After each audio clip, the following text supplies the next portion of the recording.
Crow Jamaica assists businesses and other advisors in developing and implementing efficient, cost-effective legal structures and business operating models.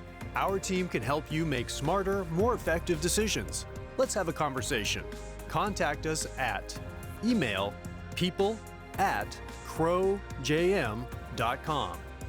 Website www.crowjm.com.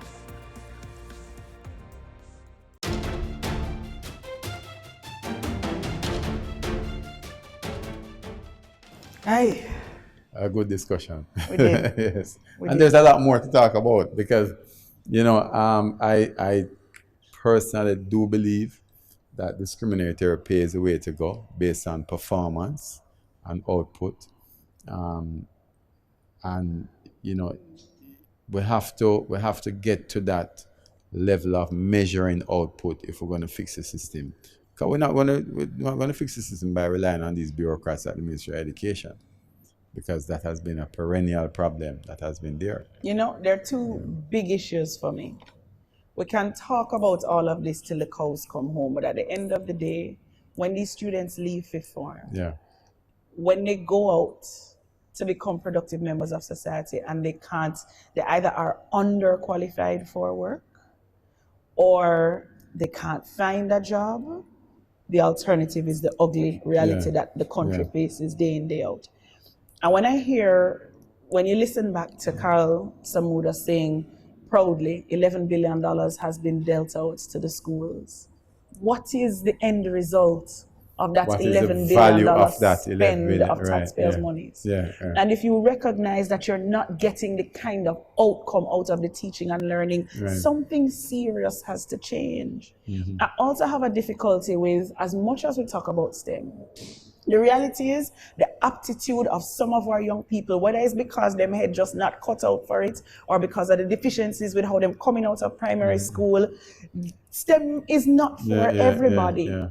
And we need to recognize the value in some of those other methods of earning an income. Enough of what people turn dance and sing and musician. How serious are we about the music and arts programs in some of these non-traditional high schools in a way that will have you leave and not just booga-yaga on a mic, but make it as a business? I said to someone the other day, someone very prominent in the entertainment industry, that the problem with our music is that it has always been just a hustle. We don't formalize it into a business. So everyone else around the world will formalize into a business and make a lot of money out of it. But for us, it's a hustle. And that's how we treat most things. I mean, even the construction of the roads look like a hustle. And there are institutions like Edna Manley, but take it younger, Alpha Boys Home, who teach. Who are the examples to show that we can teach this thing as a professional industry, and you don't need to be 40 years old to learn it. We can teach it at the high school. If we're going to put out tradesmen and give them hard courses, don't just give it to them to be able to check a box and say we did this. Is it meaningful education that's going to make a difference and turn the country around? And have value attached to it when you come out. Absolutely. You can earn from it. We have a lot to fix, folks, and we have a lot to talk about. We need to take a break today. Thank you so much to all the people who made the show happen. Thanks to our sponsors, our very hard-working production crew. You are superheroes. Until next week, I'm Patria K. And I'm Dennis Chung.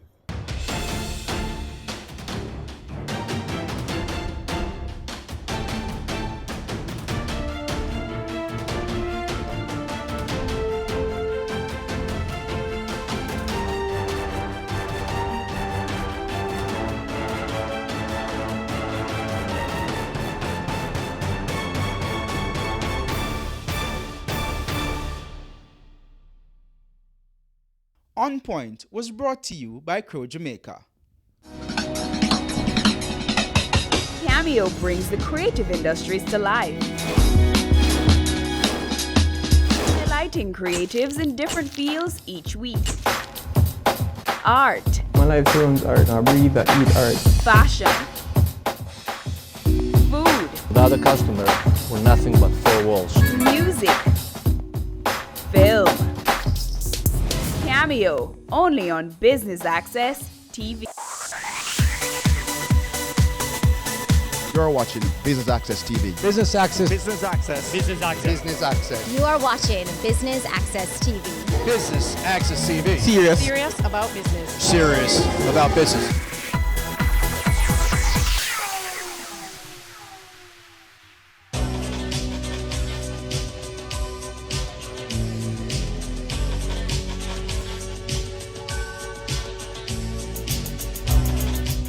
Welcome to Business Access TV's coverage of the annual PSOJ JMMB Economic Forum, where we'll be hearing from top financial experts and successful business owners in their field, sharing their knowledge on how to maximize growth in Jamaica. Stay tuned. I'm your host, Amita Prasad-Webb.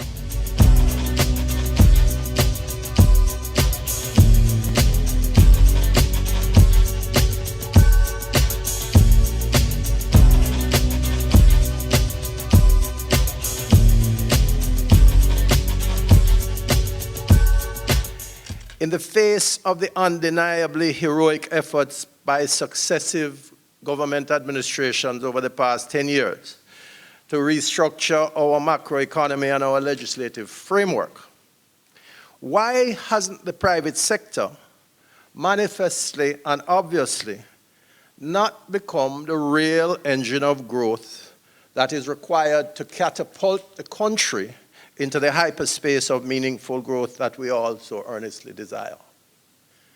Is it that we're risk averse? Is it that we are traditionally hidebound?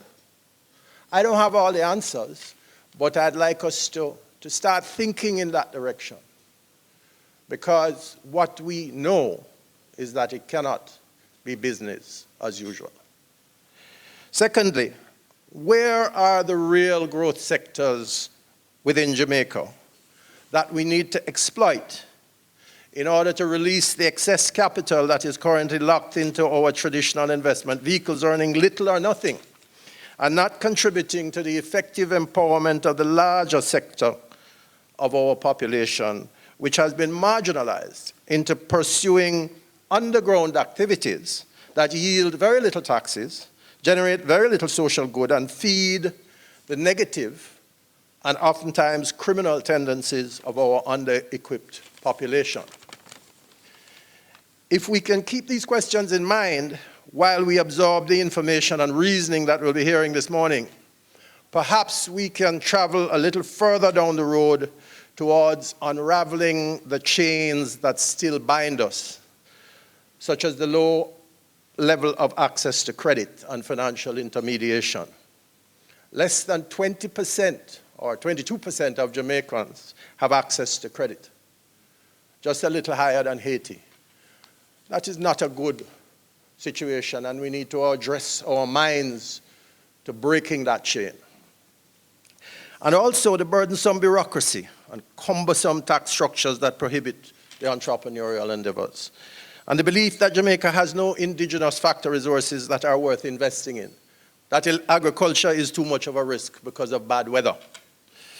The belief and the unconscious prejudice against our music and our culture that compels the practitioners of these arts to take the products abroad or restrict the development of these products to the initiative of foreign entrepreneurs.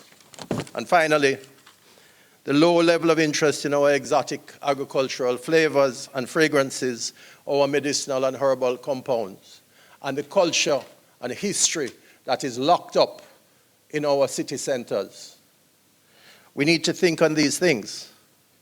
It is my hope that today will generate not only thought, but action to change the direction of our aspirations and behaviors. On behalf of the Private Sector Organization of Jamaica, I welcome you to the annual Economic Forum and look forward to a robust and productive morning. Thank you. It's a PSOJ in partnership with the JMMB for today's Economic Forum. Talk to us about your partnership.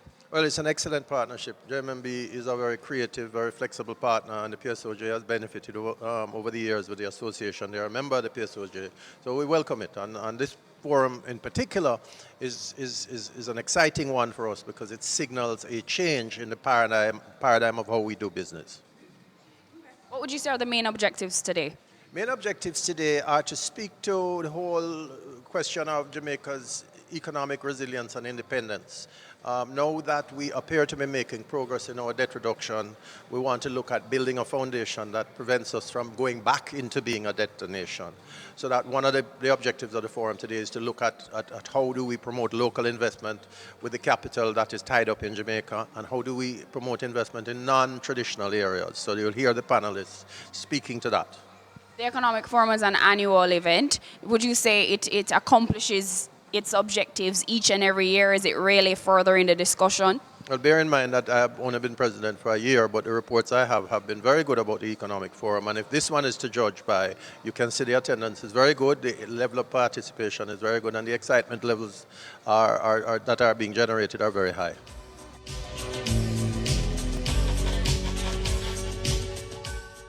It is great that we are gathered here today to consider economic resilience. It means that we're concerned with the performance of the economy under a variety of circumstances. And it means that we want to ensure that under a multiplicity of possible outcomes, the Jamaican economy is likely to be such that our standards of living is maintained. I do believe, and you have heard me say before, that the primary mission of our time is to secure for Jamaica and to achieve for Jamaica economic independence, which is economic resilience under a variety of circumstances. Previous generations would have worked hard, and we benefit from their achievement of political independence. And it is our job to ensure that for this generation and for future generations, Jamaica has the means to secure for itself and for its people from our own resources under a variety of circumstances going forward. And as Minister of Finance, I am squarely focused on this objective. But it's not an easy mission. If it were an easy mission, it would have happened already. Jamaica is a small, open economy. Trade accounts for 80% of GDP. And as a result, the proverbial butterfly flapping its wings in Southeast Asia has a ripple effect on Jamaica. We have practical examples today of sanctions against Russia threatening operations of Windalco, which happens to be accounts for 25% of our bauxite and alumina earnings. We have seen where sanctions against Venezuela threaten us in the energy sector. And we have seen where commodity price movements on the account of wars and rumors of wars affect life here in Jamaica. So how do we build economic resilience in the face of this reality? How do we strive for and achieve economic independence? Well, one of the key distinctions, or the things that separate developing from developed countries, is the absence of strong institutions. And surely the way to build economic resilience and to achieve economic independence is to ensure that we have strong and durable, impervious institutions. And as Minister of Finance, that is exactly what I have set out to do, to catalyze the emergence of strong and independent institutions that can safeguard our economic future. For the majority of my lifetime, and Howard would like me to say for the majority of his as well, Jamaica has been in a program relationship with the IMF. Now, don't get me wrong, the IMF has always come to Jamaica's assistance in times of need, and for that we are grateful. But we cannot be proud of the fact that for the majority of our independent years, we have had to depend on the resources of the international community as represented by the IMF. And you know, the IMF doesn't and we don't enter into a program relationship with the IMF when our roads are bad, or when there is a problem in crime, or when the pharmaceutical supplies at the hospital are in short supply. Each and every engagement we have had with the IMF over the last 55 years has come about when our reserves at the Bank of Jamaica have gone too low. And that is why reforms to strengthen our central bank are so important and are so key to the task of economic resilience and economic independence. Later this year, we'll be tabling legislation to clarify the monetary policy goals of the central bank to be focused on price stability, to improve the transparency around monetary policy decision making, and so that information will be available for businesses and for individuals as they make their own choices. The reforms will improve the accountability of the central bank, pivoting the accountability relationship away from the Minister of Finance exclusively and towards the people of Jamaica through the Parliament.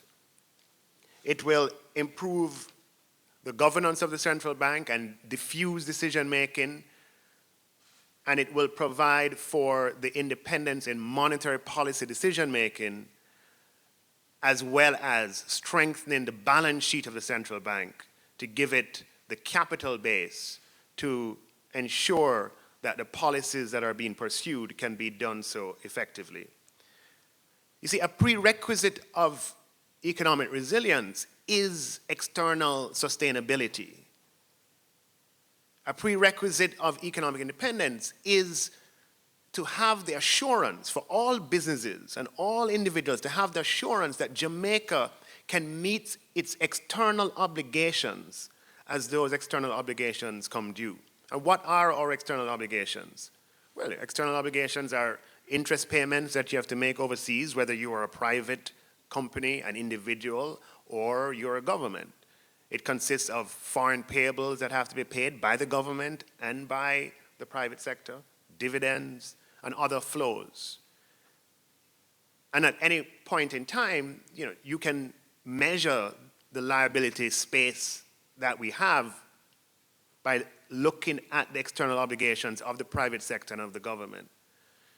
And economic resilience must rest on a foundation that external sustainability is assured. And that is the principal reason for embarking upon the modernization of the central bank that we are going to do starting in October.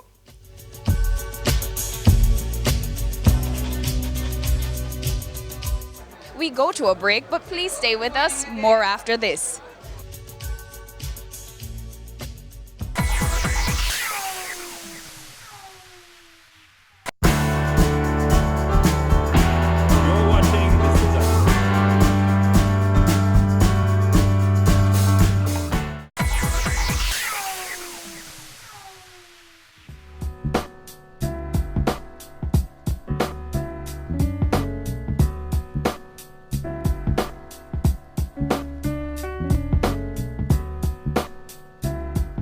Welcome back and thanks for staying with us. Let's go straight to stage to our presenter. It's one thing to identify problems. It's a whole other thing to actually form the teams around resolving them and having the execution capability to get things done. And I think that there's some structures that have been set up here in Jamaica that are probably better than in many other places. But I would definitely look to see how you could enhance that so you could get more meaningful results in addressing some of these barriers. Because the future of your country is based on it. And no amount of directing people to invest in one industry or one opportunity or the other is going to make the difference. No big project, bring the Chinese and do this, bring people from other countries and do that, get the private sector to invest in agriculture. No amount of this directing is going to make the difference, like freeing up all of the actors to make smart investment decisions easily and understand the rules of the game and find human capital to support their investments. That's where the emphasis and focus really needs to be paid. I think that keeping pace with this rapid change is going to require a fresh approach and a different organizational model to the organizational models and approaches that we've had in the past. I think we have to have a fresh way of thinking of how we attract, motivate, unleash, and retain people in our organizations. There's unparalleled changes taking place in the world today, really driven by technology and technological advances that now allow for the speed of communication to be increased and for the processing speeds of computers to take on complex calculations.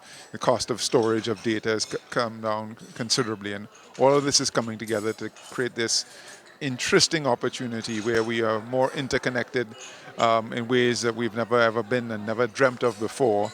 And there are industries that are emerging with Uber, Airbnb, Facebook, Google, Amazon, these wonderful companies that are doing things globally at a scale and at a pace that we've never seen before.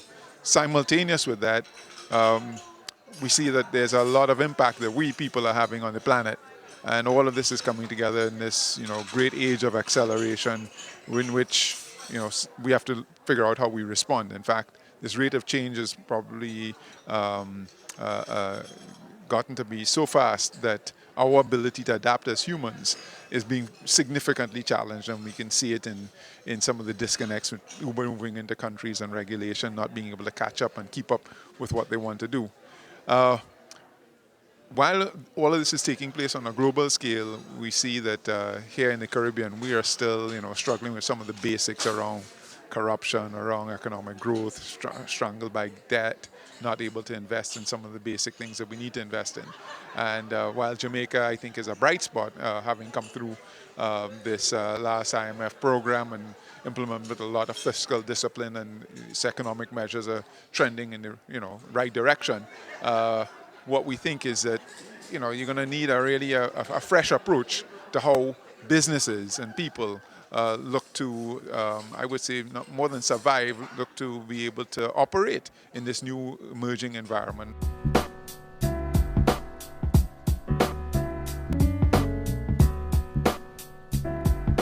We take our final break, but don't go anywhere. We still have more when we return.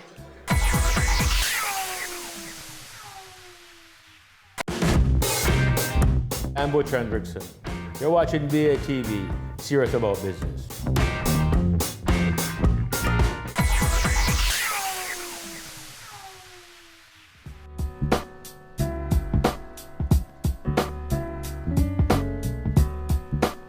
Thanks for staying with us. If you are just tuning in, we're here at the annual PSOJ JMMB Economic Forum. Please stay tuned for more highlights.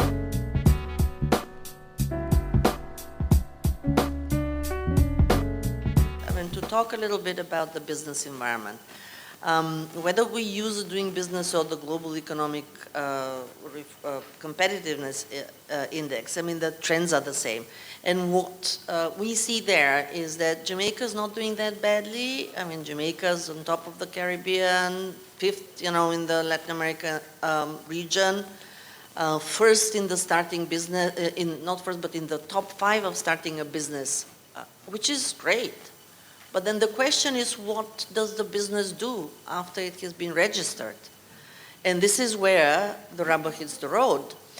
And I said Jamaica is not that bad, in terms of the ranking, but when you look across the indicators, you see that there's huge variability, between the top 5 and going down to 130 among 190 economists on trading across borders.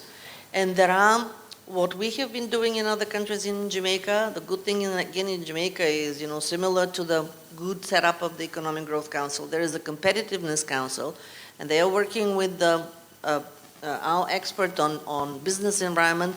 They have already identified, what are the bottlenecks, what are the needs, what are the things that need to be done, and trust me, there are low-hanging fruits in revamping some regulations of permits, inspections, etc. There are also longer term or medium term, using all of the digital economy, the e-filing, and all sorts of digital platforms, which is longer term, requires investment. But there is a roadmap, and now, as Mr.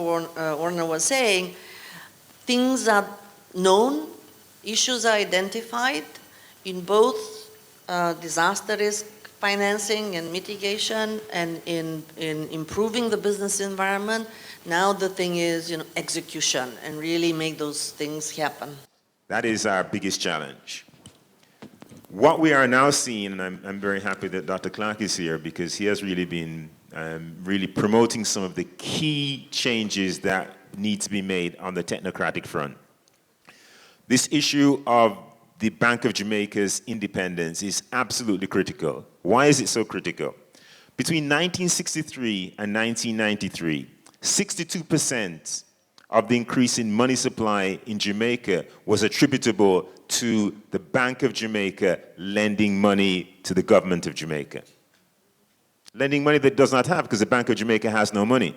All right? The only money that exists in Jamaica is the money that we have in our private capacity. The reason the government has any money is because they take it from us in taxes. All right? So when the Bank of Jamaica lends money to the government, it's lending money that it has created out of thin air. That is inherently inflationary. And that is what dominated our economic instability from 1963 to 1993. After 1993, we started to have some controls on Bank of Jamaica credit to the public sector, but we didn't solve our fiscal problems, because for the 2 years from 1993 to 2013, that 20-year period, we borrowed excessively on international capital markets. Thus that by 2013, as again our keynote speaker pointed out, we had one of the highest debt to GDP levels in the region. So we have a couple of things that we have to accomplish. We need independence of the Bank of Jamaica so it never again reverts to what it does in 63 to 93. But we also need independence on the fiscal fronts to ensure that the government doesn't borrow excessively when it doesn't have access to Bank of Jamaica resources. Again, both of those are technocratic interventions, so that at the Ministry of Finance you have a technocratic team that has the capacity to understand exactly how we need to function. But then you also need the partnerships and the social capital to put the government in a position where it is not excessively borrowing, because it is managing its fiscal affairs, because there's so much accountability at the level of the broader society, and all of us are recognizing that the government has to be held accountable on that front. So it's not a conceptual challenge, colleagues, it's an execution and an implementation challenge.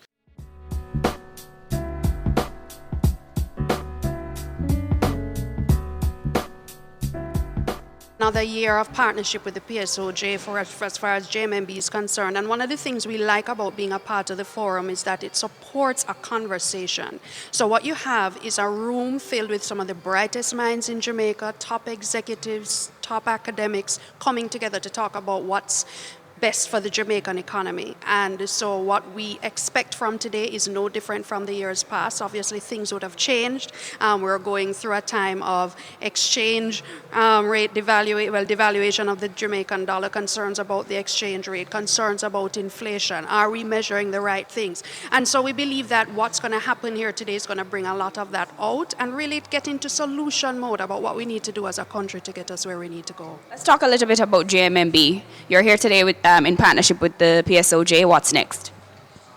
Well, for JMMB, we have always been an organization that has been a little bit different. As a financial services entity, we're not your typical bank or investment house.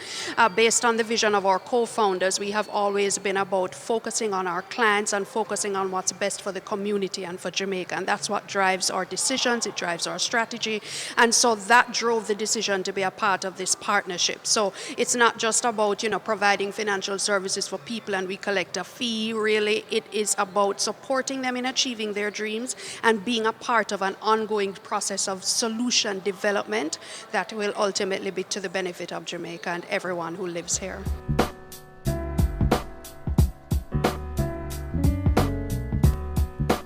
And that brings us to the end of our coverage of the annual PSOJ JMMB Economic Forum. I've been your host, Amita Prasad-Webb, and thank you for tuning in to Business Access TV, serious about business.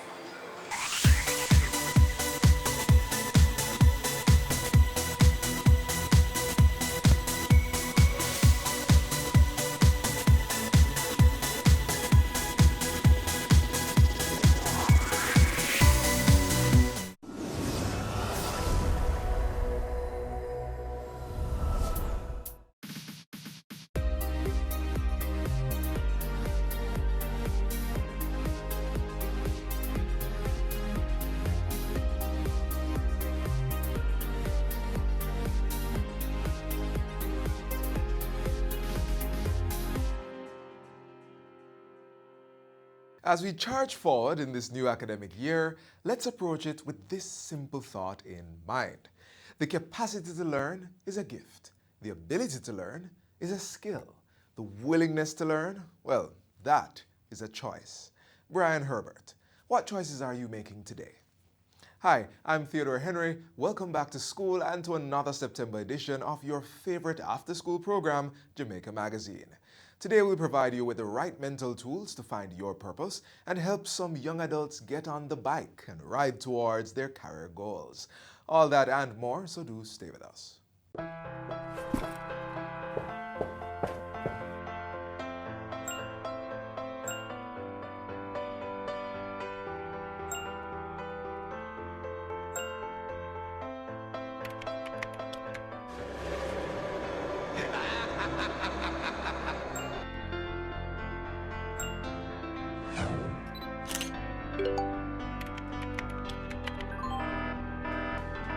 Did you know that in a recent survey done by the OCA in schools across Jamaica, 43% of the students received inappropriate messages from strangers?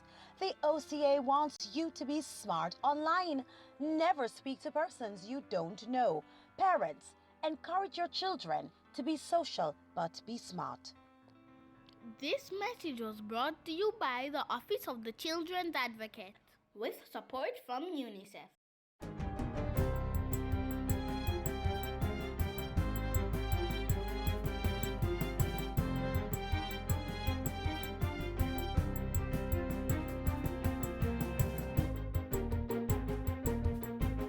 Good day, I'm Stephen McHugh, and this is your JIS News for Wednesday, September 4. Jamaica will be welcoming new flights out of South America and Russia, helping to increase stopover arrivals and tourism revenue for the calendar year. Tourism Minister Edmund Bartlett gave the update during a press conference at his ministry's New Kingston offices on Tuesday. He says LATAM Airlines will commence service between Lima, Peru and Montego Bay on December 2 with 3 flights per week. That is good news, especially that Copa now services us from Panama Gateway, connecting through the South American countries, and brings 11 flights a week into Jamaica. So this means that we will now increase to 14 flights a week out of the South American gateways, and that is good news, especially that South American market has shown the highest level of growth for the year so far. I think they're growing somewhere in the region of about 22 to 24%. Meanwhile, our reach into continental and Eastern Europe will be expanded as Russian airline Pegasus Fly, which operates flights into Montego Bay, will be utilizing a larger aircraft to increase its passenger load to 500. The tourism minister says these flights, plus the addition of more than 1,000 hotel rooms over the next 3 months, should result in an average 8 to 9% growth in stopover visitor arrivals. And despite a slight downturn in cruise arrivals projected for this year, Minister Bartlett says the stopover numbers will help generate 10.2% growth in overall revenue from tourism for the 2019 calendar year. So that the tourism outturn is going to continue to be buoyant and will continue to fuel the growth projections for the GDP outturns on a quarterly basis. In the meantime, the Ministry of Tourism is moving to mobilize local and international resources to assist the Bahamas in the wake of the devastation caused by Hurricane Dorian. The assistance is being coordinated through the Global Tourism Resilience and Crisis Management Center, which is based at the University of the West Indies Mona campus. The Tourism Ministry will also be lobbying for further support for the Bahamas from the international community. Portfolio Minister Edmund Bartlett says this will be done at the upcoming United Nations World Tourism Organization conference scheduled for September 9 to 13 in St. Petersburg, Russia. And I'll be partnering with the minister there to ensure that a full appreciation of the extent of the damage in the area and the extent of support that is required is realized by all of the partners who will be coming from about 120 countries from across the world. Minister Bartlett says the Sandals Foundation, which had already started to mobilize its own response, has agreed to partner with the ministry. Dorian is one of the most powerful Atlantic storms on record, hitting the Bahamas late Sunday evening as a Category 5 system. In its wake, at least 5 people have been reported dead, while hundreds of homes and infrastructure have been destroyed. In other news, government is pledging more assistance for the farmers of Flagham and St. Elizabeth, whose crops were razed by a fire recently. The Ministry of Industry, Commerce, Agriculture and Fisheries will be providing $5 million to purchase grass as mulch to aid the resuscitation of the farmlands. Minister without portfolio J.C. Hutchinson made the announcement at a recent Farmers Relief Forum hosted by Hypro at the Pedro Plains Anglican Church in St. Elizabeth. This follows an earlier commitment of topsoil, seeds, fertilizer and sprays, in addition to $500,000 initially intended for drought relief efforts in Minister Hutchinson's Northwest St. Elizabeth constituency. The minister is also assuring the farmers that there will be no large-scale importation of foodstuff in the wake of the fire. He has commended Hypro for coming on board and leading the way in providing seeds, fertilizer, chemicals, fungicides, and pesticides to the farmers. Jamaica's Trade and Investment Promotions Agency, JAMPRO, has organized a trade mission to increase Jamaican exporters' access to Latin American and Caribbean LAC markets. JAMPRO is leading a delegation of 6 companies to the LAC Flavors Trade Exhibition in Cali, Colombia. The 3-day trade mission began September 3.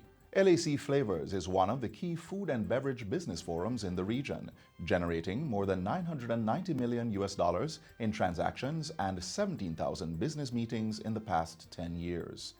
JAMPRO and its delegation of companies will have the opportunity to meet with global buyers at the event and create international business relationships.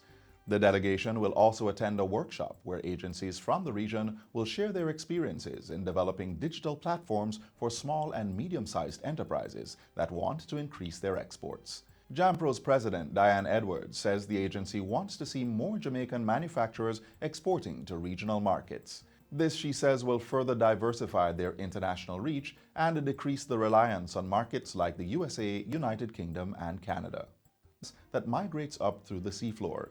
These hydrocarbons leak out of the ground through fractures and sediments. In a release this week, the PCJ revealed that tests carried out by 2 separate independent laboratories confirmed the latest oil seep, which was identified in 2018.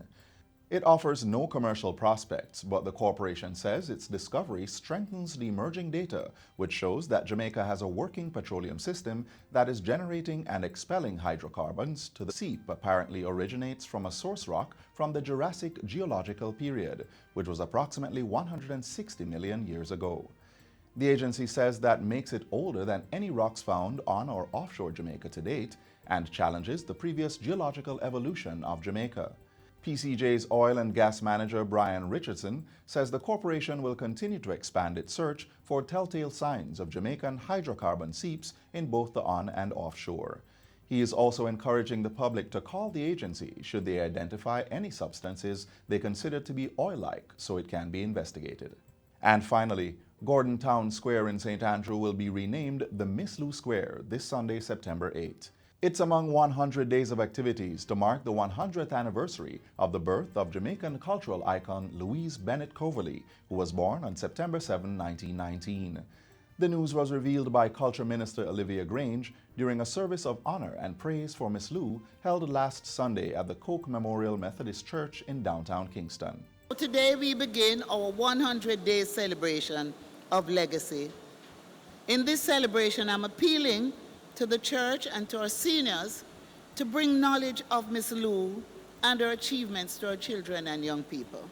And that's it for JIS News Today. I'm Stephen McHugh. Thanks for watching.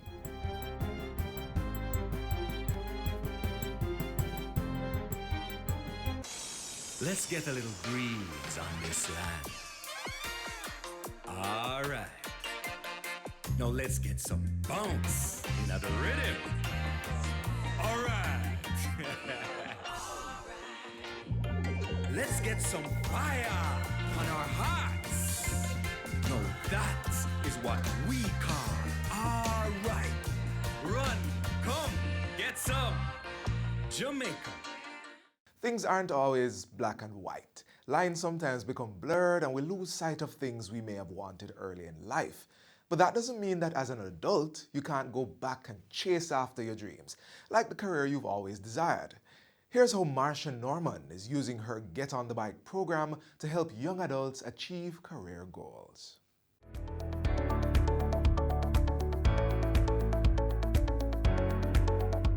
Well, Get on the Bike is the title of a book that I have written, and the purpose of the book was to help persons not only to dream, but to dream bigger.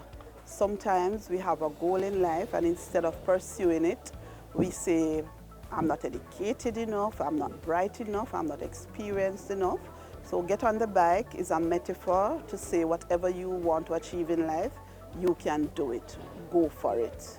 Yes, Marsha's Get on the Bike initiative was launched in 2019 to empower and engage teenagers and young adults in various schools, churches, inner city communities, and rural areas across Jamaica. For schools, I reach out to the guidance counselors and ask if they have a group they would want me to speak with.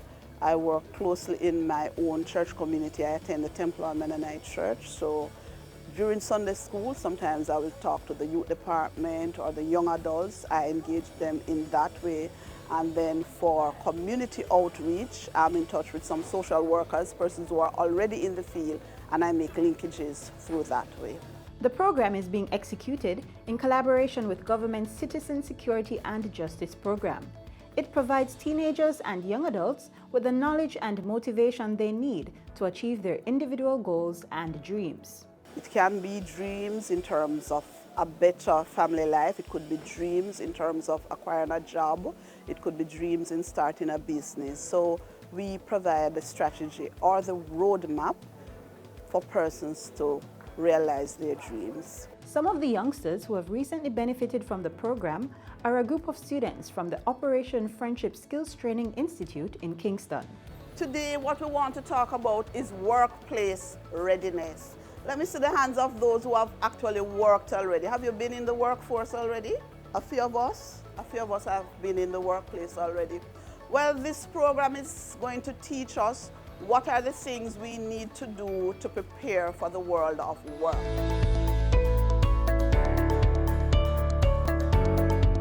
One of the best means of getting a job is what? Word of mouth. If somebody doesn't know that we are seeking a job, nobody can help us. So if we are seeking a job, one of the first things we ought to do is to let somebody know.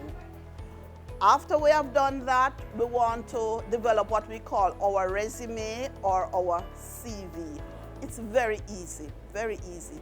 Start at the top with our name, then we go to our address, then the telephone number, then our qualification or experience, whichever is stronger.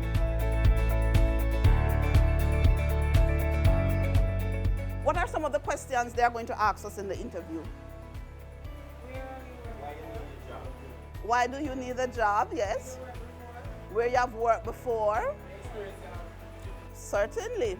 During these free interactive sessions, Marsha even gives advice on how to tackle some of the most intimidating interview questions. Some persons get a little timid when somebody asks, so what is your weakest area? Sometimes they ask that in the interview. The best answer for that is something that is not too outrageous, but something that we have worked on and we have improved and we are now professional in that area. I think the session has a great impact on us as students because not every student is aware of how to operate within the work field and know what to do and where and when, how to go about doing it. Coming here, showing us the steps and what to do from what not to, like having our name, the address, work experience, our qualifications and the information about us, that will help us to know what to do in able to get our work. But preparing students for the world of work is just one of the focus areas of the Get on the Bike program. During a recent weekend visit to the Ocho Rios Mennonite Church in St. Anne, participants of the program were briefed about another important lesson, SWOT. Let's start from the top. So strengths. Strengths are the things that we are very good at. A strength could be good interpersonal skills, good team building skills. It could be a fantastic smile. Weaknesses. These are things that we are not so good at. So the weakness could be we have poor time management skills. We are not organized, always late. Things like that would be considered a weakness. Things that we need to improve on. The O stands for opportunity. This is something external to us. So in our area, are there hotels being open, other areas of employment? That would be seen as an opportunity. The threat would be like similar to the weakness, but it's external. We can't do anything about it right away. Perhaps a threat would be poor transportation service within my area. Why do we do this? We do it so that we are more in tune with what we can accomplish. Not only that, we are more open to changes, and when changes come, we are not flustered. Good session, and it's very informative. Doesn't matter the age group or where you are in your career goal right now. I recently graduated from high school, and it is a great opportunity for me because I'm job hunting. And there's just one more question I know you might be asking. Why the title Get on the Bike? A bike to me represents freedom, it represents creativity, some amount of skill, and always going forward. And there you have it. For more information on how you can get on the bike, email Marsha Norman at marshanorman2017@gmail.com.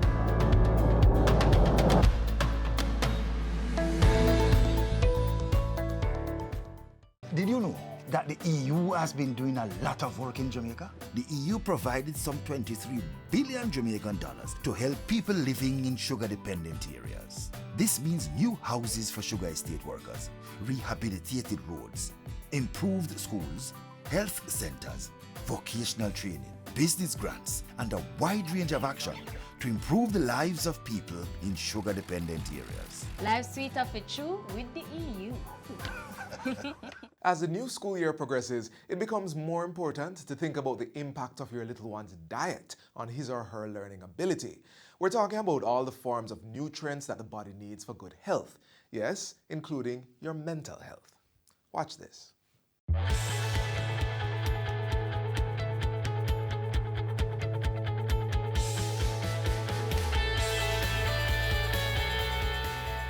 Eating healthy by having a balanced diet consisting of items from all the food groups and consuming the right portions is important to get the nutrients vital for disease prevention, growth, and good health.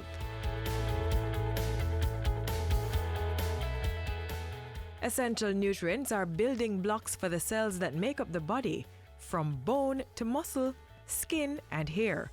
One of the most critical ones is protein, which is made up of different amino acids, some of which the body can make on its own. We need a variety of proteins to function properly, many of which can only come from the foods we eat. Meats, fish, and eggs are essential sources from animals, while plant sources include beans, nuts, and some grains.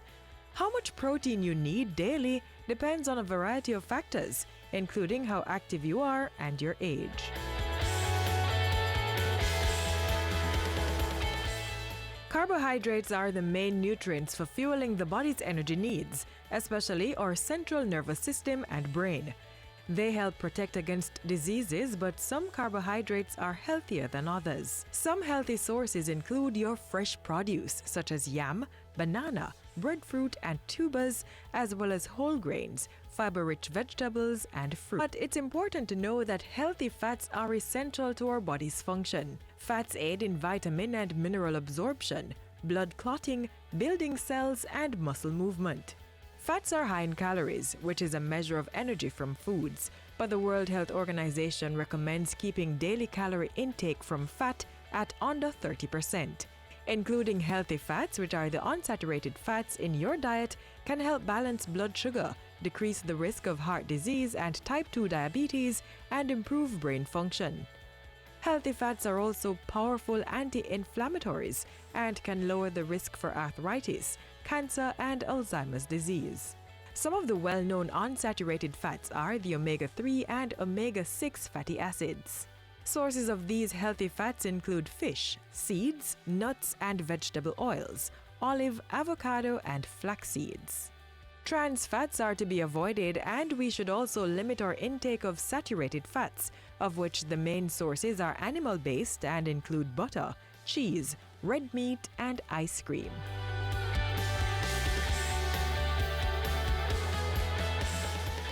Vitamins are organic compounds essential for normal growth and are required in small quantities. There are 13 essential vitamins that the body needs, and these help lower the risk of diseases such as lung and prostate cancer. Vitamin A supports healthy vision, skin, and bones. Powerful antioxidants like vitamin C boost the immune system and helps the body heal. Eating a varied and well-balanced diet of fruits and vegetables should supply the body with the required vitamins. Minerals are also important nutrients needed for building strong bones and teeth. They help with regulating our body's metabolism and keeping us properly hydrated. The mineral calcium strengthens bones and teeth and helps with nerve signal transmission.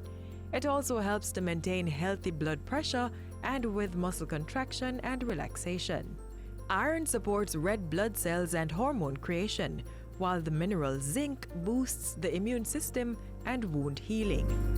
The body also needs water, which improves brain function and mood, and acts as a shock absorber and lubricant in the body. Water also flushes our toxins, carries nutrients to cells, hydrates the body, and prevents constipation. Even mild dehydration can make us feel tired and impair concentration and physical performance. In addition to drinking water, we can hydrate ourselves by eating fruits and vegetables such as spinach and watermelon. Start treating your body right. As you grab your next meal, make sure you're getting all the nutrients needed in their right proportion.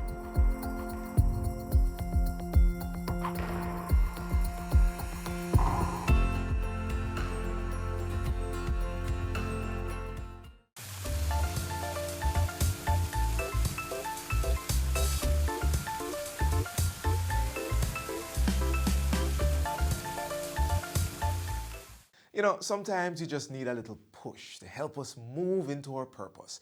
And some of us may not know our purpose at this very point in life, but it's just as Marvin Phillips coined it, the difference between try and triumph is a little oomph. Here's Dr. Wayne Henry with that little oomph for those who might need it.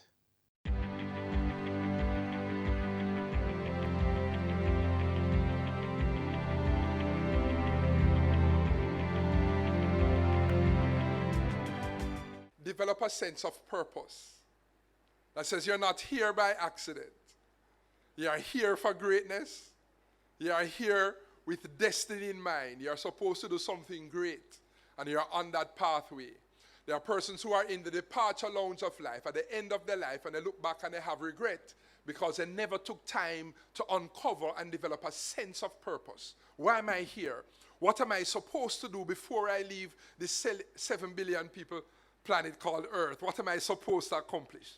Having a sense of greatness that's in you. You're talented, you have gifts and abilities. Some of you are good with numbers, some of you are good with words, some of you are good with both, some of you are artistic, creative, some of you are sports oriented, and there are many things. And you take time to discover what are you passionate about. What can I just do naturally? I can jump out of my sleep and do it easily. Speaking now to your talents and abilities, your giftings. All of these come into your sense of purpose. The things that you are to do in life as you are to impact people. When you dream, when you close your eyes, what do you see yourself doing? And knowing that the sky is the limit. Second thing I want to say quickly is that you must learn to persevere. I heard Marquis speak about perseverance. Everybody say perseverance. Man, people seem to like you, Wayne. Why don't you just leave this program and go back to your country? You have a master's. The PhD is not for you. Why don't go and make money? And there was a racist comment because I was black. I was the only black person in the program. And he was saying things that hurt me, and I didn't want him to see me offended. I left his presence, went into my room, and I cried. But I decided to continue in my effort for excellence. Are you hearing me? And so perseverance means to continue a course of action. In spite of difficulty, in spite of opposition, when they fight you down, when bad mind reach you, and they're fighting you down, and they say you're not the right gender, young ladies, and they say you don't deserve to be here, don't pay no attention, press on nonetheless. And it means you also have to have the right people around you. Be careful of the company you keep. As you go through life, you're going to make mistakes. As you go through life, you may fail at something. You want people around you who can encourage you to get up again.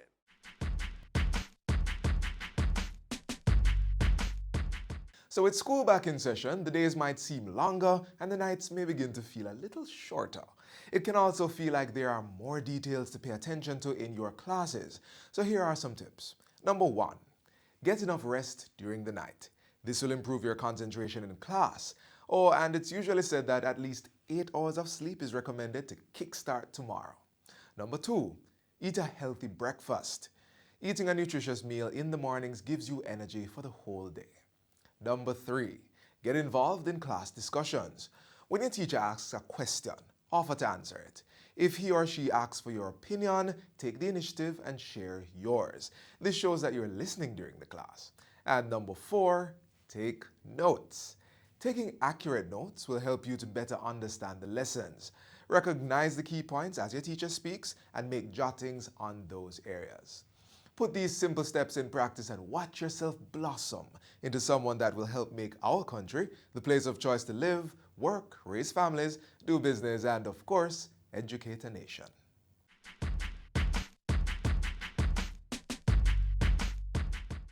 Keep we island clean, so clean. From the peaks to the beach, so clean.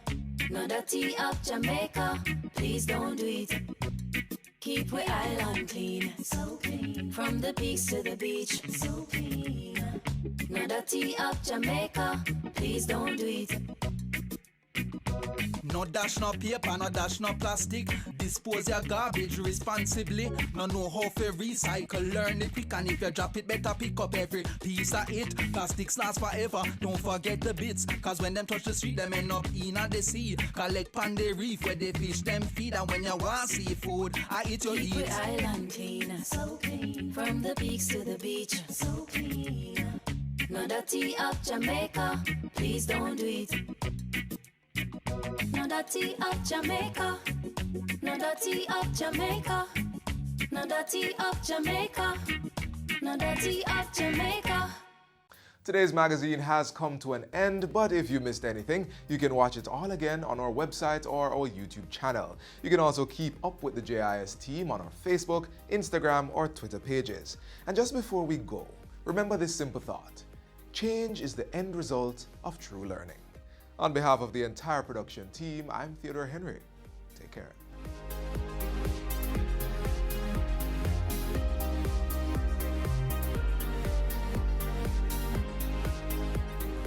This has been a production of the Jamaica Information Service, the voice of Jamaica. They say it takes a village to raise a child, but the world will one day need the leadership of that child. The time you spend with your child matters. It stimulates their minds and shapes the way they act. Talk with your children. Help them to better understand the world around them and to value what is truly precious. Above all, the most valuable gift you can give them is love. Play, talk, teach, love. Take the time. It makes all the difference. A message from the Parenting Helpline and Ad Council Jamaica.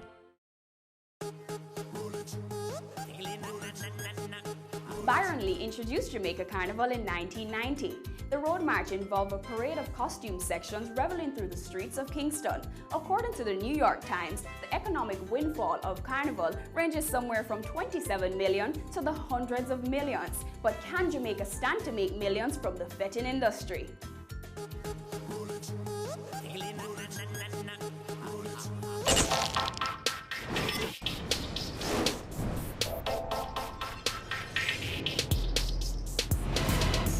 The chaos of creativity meets the stricture of structure on Business Access TV's Cameo. Julian Lee is the president of Jamaica Carnival and daughter of Carnival stalwart Byron Lee. He is best known as the founder and band leader of the Dragonaires, which played a crucial role in bringing Caribbean music to the world.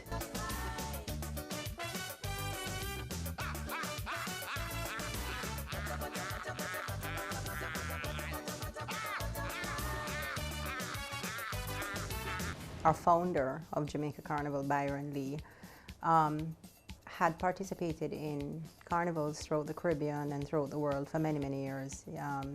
He was first exposed to it in the 60s. and he always had a desire to see this genre of music being played in Jamaica. He really fell in love with it because of the brass section and the bass in it, and it just kept pulling him further and further into that format of music.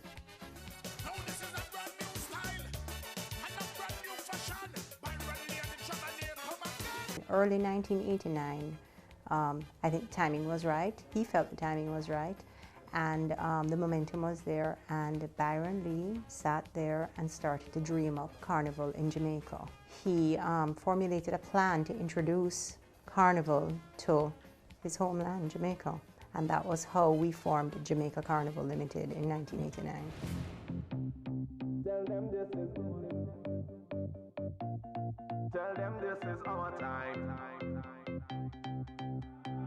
Throughout the years, as Jamaica Carnival grew and the facets expanded, I guess more responsibility was placed on the 4 core people that ran it, which was my father, my mother, myself, and my sister. This had never been done before in Jamaica, where a production of this level was supported by corporate Jamaica on the magnitude that it was, because of Byron and the position that he held in the various industries that he worked in, because of his international notoriety, because of his success in the industry that he was in locally. He was able to get support and the confidence of corporate Jamaica to underwrite this massive production, as well as he also put his funding up equal to what they were doing. I'll never forget, on Carnival Sunday, the very first year, we were all spinning in circles, not knowing what to expect. Production started at Immaculate on Constant Spring Road, all the trucks lined up, all the costume revelers came out. The excitement was there, it was beautiful. And then when we went down to the bottom of Constant Spring Road by Mayor Brown's Corner, and Dad, I was up on the truck with him at that point, and he looked up the road and he saw the people following, and he looked down the road and he saw the people waiting. He held his head down and my father cried. He was so moved that Jamaica opened their arms and embraced something that he wanted to share with them.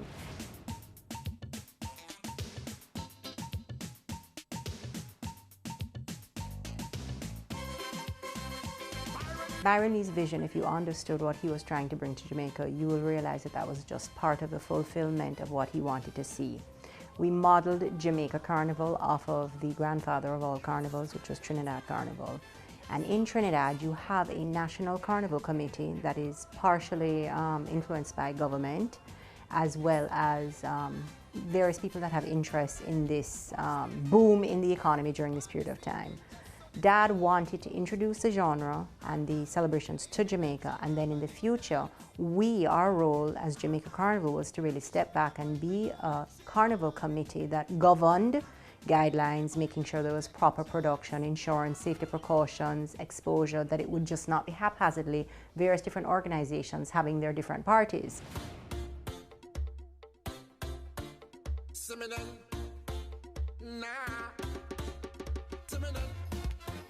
It was fulfilling Byron Lee's vision that Carnival would eventually reach a stage where Trinidad Carnival was, with many brands operating in the season with their various events, which would generate revenue, income, interest, excitement, tourism, all the different areas that he was interested in seeing grow in Jamaica.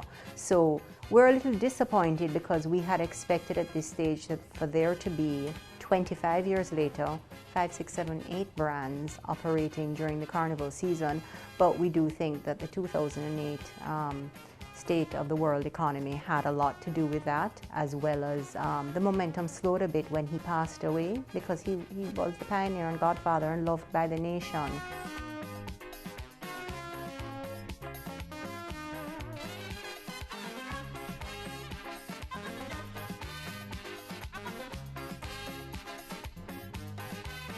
$2.5 million people, and a very small percentage partake.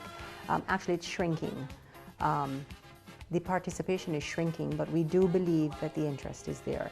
In 1993, we put 4,000, Jamaica Carnival put 4,000 costume revelers on the road, singly. Now you're at 2,000. The price to party is extremely exorbitant, so what you're doing is it's almost coming full circle where it's becoming an exclusive event for those that can afford it, instead of what Darren Lee's vision was, an inclusive event where all walks of life can partake. So we do believe that there is room for many more brands competing.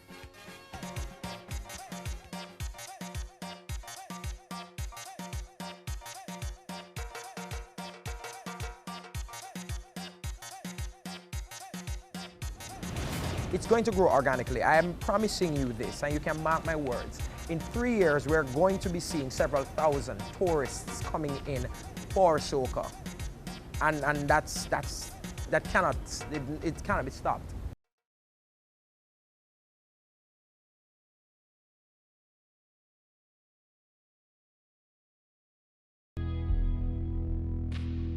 All human life is precious. Respect life. No more senseless killings. No more.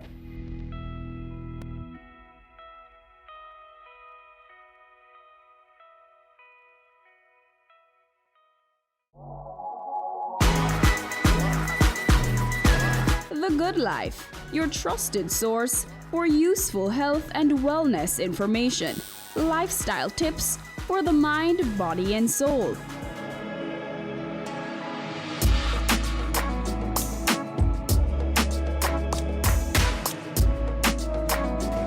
Tune in Tuesdays at 8:30 p.m. on Business Access TV.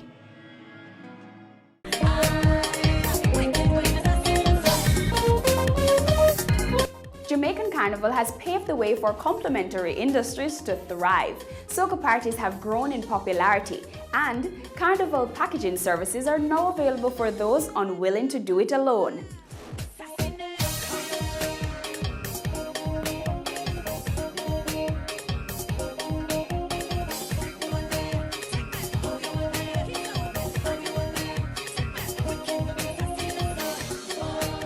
Carnival by Candy is a carnival concierge service. So what I do is I package flight, accommodation, transportation, costume, and party tickets for various carnivals throughout the region. Basically to just create a seamless carnival experience for people.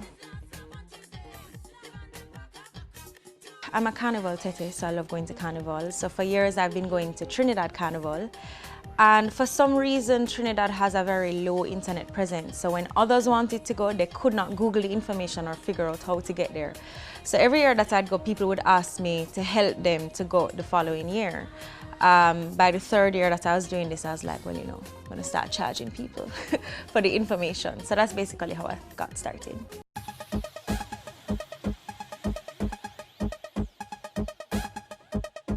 My business model is basically packaging the 5 services and selling them like that. So we have different levels for each carnival. So we have like an economy package, and then like a standard package and a premium package that you can buy into for each carnival. And they move up in price as you move up with the package. Trinidad is of course the most expensive carnival that there is to go to. I would say for Trinidad, budget between $3,000 and $8,000 depending on the kind of hotel you want to stay at, things like that. But each package has your flight, costume, accommodation, transportation, and party tickets. So that's the budget for the packages. For Jamaica, I would say you can get a package for about $2,000 US. That's the cheapest.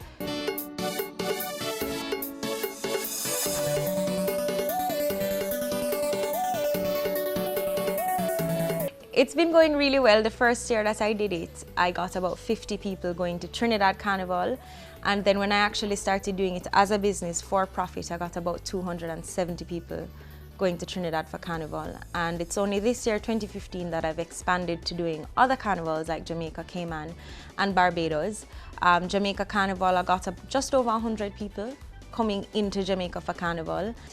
I think what makes my service unique apart from customer service, of course, which we pride ourselves on, is the fact that I make it so easy for you. In order to get party tickets in Trinidad, you have to know somebody on a committee. It's not like Jamaica where you can just stop at the gas station and pick up a ticket and go to the event. In Trinidad, the events are very exclusive, so you'd have to know somebody that's on a committee to get a ticket. I'm on every committee for every event in Trinidad. That's the first thing. Also, I book accommodation very early, so I reserve a set of rooms from various hotels so that people can book their accommodation securely through me. For costumes, of course, I get an allotment from the bands in Trinidad, and then I sell those to my group. So I make it a lot easier for you. People don't know how to get a costume. People don't know where to go to get the party tickets, and I'm basically a one-stop shop for everything. I would say Jamaica Carnival especially is expanding. 5 years ago, we couldn't say that we had like a week of events leading up to the carnival the way that the Trinis had a week of events. This year was, of course, the biggest year. All the events had record-breaking turnouts.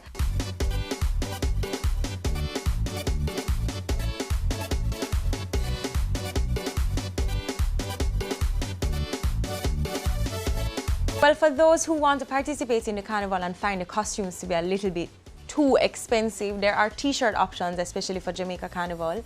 So you can buy a t-shirt option, you can cut up a t-shirt, that kind of thing, and those are more inexpensive than a costume with the feathers and beads, etc. So there are options for people. It's not just like a $400 costume for everybody. One of the biggest misconceptions of carnival is that it is seasonal. Carnival is not seasonal because there's always a carnival going on, whether it be Trinidad, Jamaica, Cayman, Miami, Barbados. Those are carnivals that happen, well, at different points throughout the year, which is why I can have a service like this that goes on throughout the year and not just caters to one carnival. So a lot of people would say to me, how are you making money from this if carnival only happens once a year? It only happens once a year in Jamaica, but it happens once a year in Trinidad and Cayman, Miami, and all the other places throughout the world. I'm hoping to get to a point where I'm offering carnivals in Notting Hill and all throughout the Americas. So yeah, we're looking forward to that.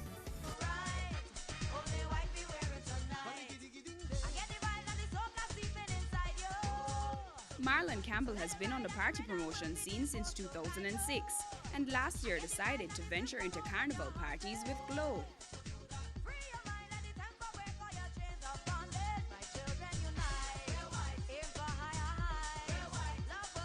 Glow, well, we dubbed it the all-white electronic drink inclusive party.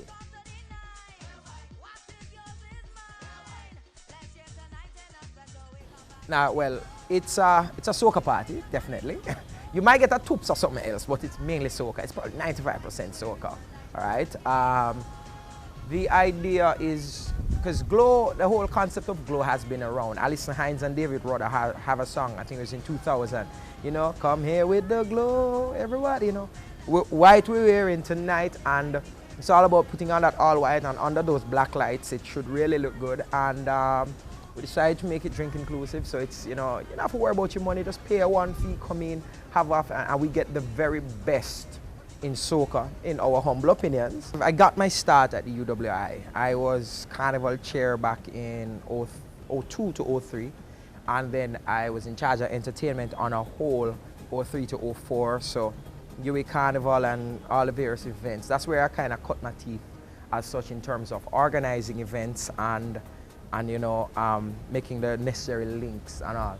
Well, this is actually our second official year being involved. We were involved last year. Glow came out last year, and we saw the need on Carnival Saturday for a mass event, because there are events, you know, in terms of there are events who are more on the higher price scale, but we wanted something that catered to the college students and to some of that lower B, upper C market, just something more mass, you know, and we decided to fill that need as it is, because I do foresee a huge explosion of carnival and soca in Jamaica, and as such, I thought it required some good promoters, some persons who actually care about the music, putting together an event for that night to fill that gap. I think has happened, the big change has that you have many independent promoters getting into it.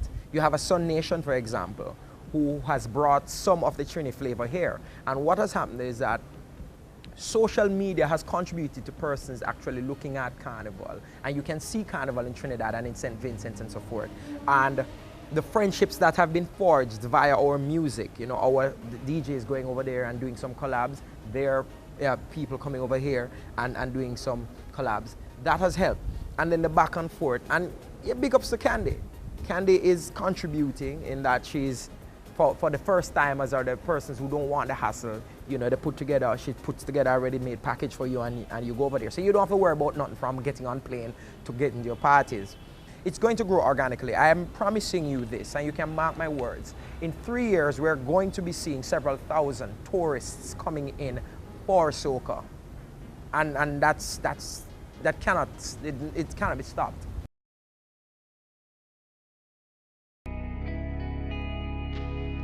Our women are the backbone of our society. They deserve to be protected and respected. Domestic violence is not okay. Speak up and speak out. No more violence against women.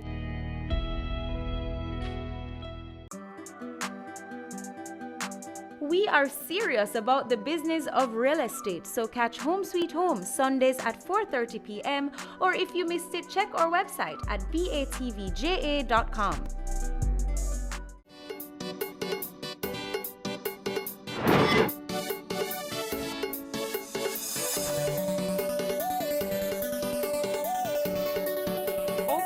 Carnival makeup has become a big trend, with consumers spending the extra thousands of dollars to glamorize for the road. Kimberly Patterson is a professional makeup artist who talks to us about Carnival Day makeup.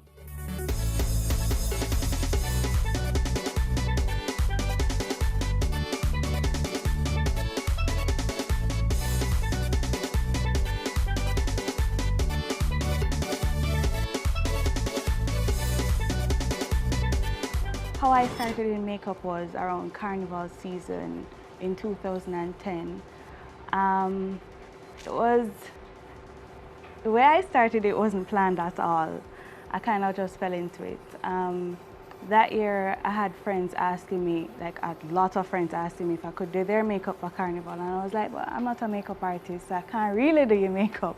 They're like, no man, don't worry, I've seen your work, I've seen what you've done on yourself and your friends, and I trust you. So we'll bring our own stuff, you just apply it.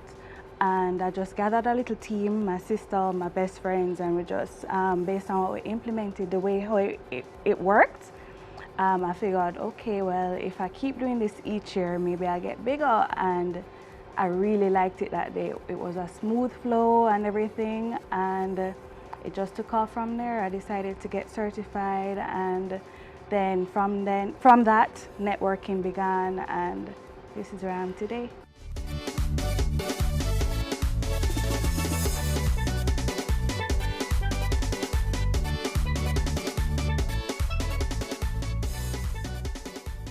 Like in 2010, I started off having 5 to 7 clients.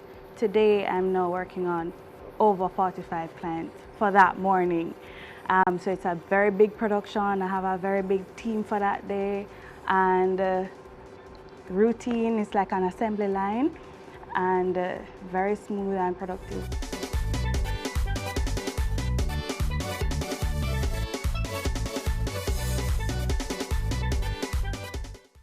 For Carnival makeup, I would say people generally charge from 35 US to 70 in Jamaica.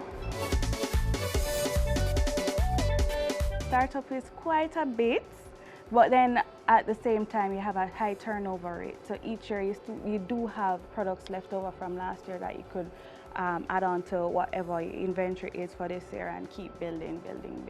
You do have to stock up leading up to Carnival Day, so you would have to have your team first of all, who you would have to pay. Then you would have your lashes, your rhinestones, foundations, etc., etc.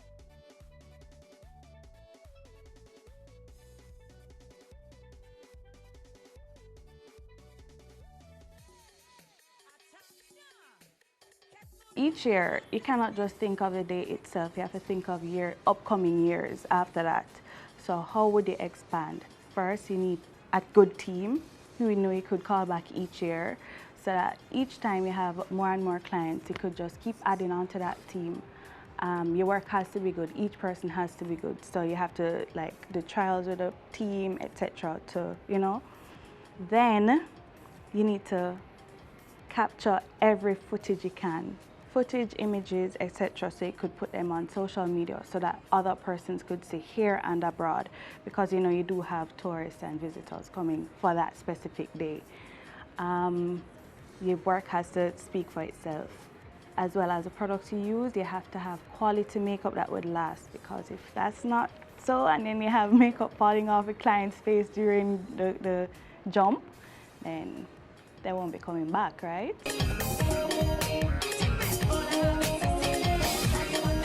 I approach Carnival Day, Carnival makeup from a business perspective as well. You have to have it flowing smoothly. So first you walk in, the client walks in and she's introduced to the team and she's offered drinks, snacks or whatever. Then from there you would have the person sit and wait to be called for foundation. So you have I have a little team working on foundation. That's about 3 to 4 girls.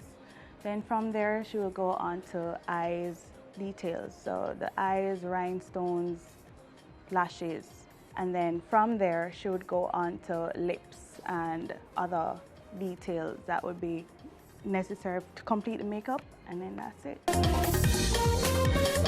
We try to keep each person there through that line 15 minutes max and out.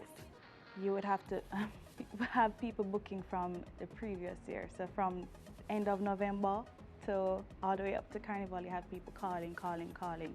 So one of the biggest challenges, you have to keep thinking of ways to take those people instead of having to turn them down every year.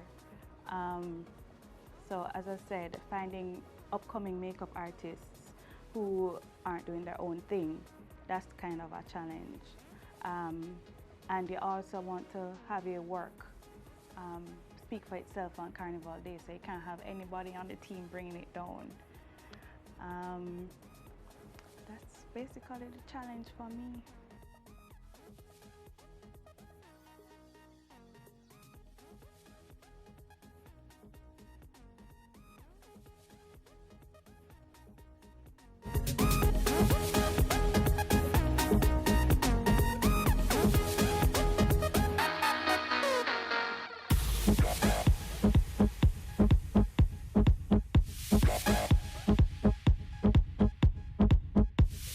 And that's it for Cameo this week. We've taken a glimpse into Jamaican Carnival and its existing opportunities, successes and challenges. I'm Amita Prasad Webb. Until next time.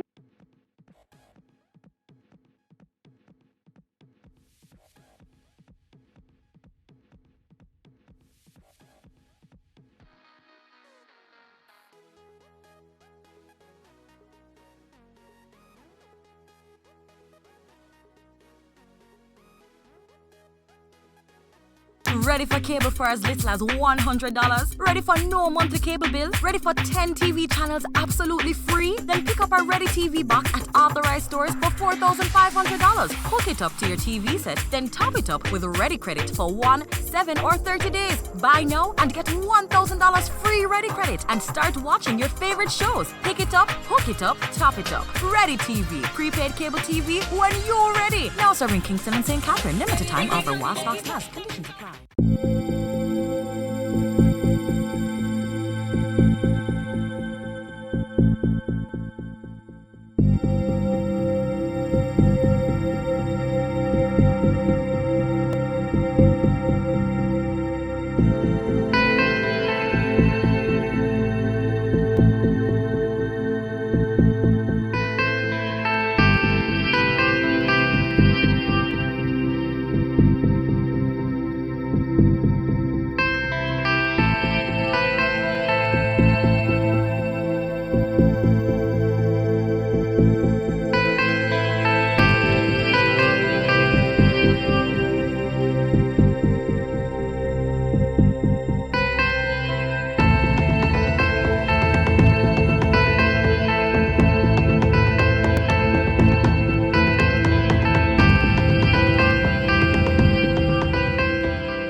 Now presenting the Jamaica Social Investment Fund ICDP Enterprise Development Project.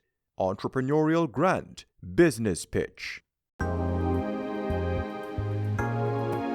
This project is a $100 million grant that's seeking to target 50 small and micro business enterprises and give them training, capacity development, equipment, permits and license towards the development and the viability of their business. We have made a call for proposal in March of this year for entrepreneurs to submit for the opportunity to receive a grant between $1 and $5 million. We received more than 500 applications, and so we have now shortlisted them to 100. So we've invited that top 100 applicants here today, and they're going to have to pitch their business idea to a panel, and of the 150 will actually transpire and win the opportunity for the grants. One of the primary objectives of what we're doing here is employment. We want the business to be able to sustain not only the principals as the owners, but we also want the business to be able to employ at least 2 people. The next part of it, as we do in all of our projects like this, is it provides a learning instrument of how we can engage small and micro enterprises and take them to the next level. Why we're doing this rigorous process, because we want to identify the best potential entrepreneurs for this project. And keep in mind that we are speaking about a loan, so we want to ensure that the applicants are committed, and that from a sustainability point of view, that upon receiving the support from JSIP, that in 2 or 3 years, the enterprises will still be operational and the broader objective of the project would be achieved. Once we have now equipped them and they should be ready to start their production line going, we'll then have a mentorship component.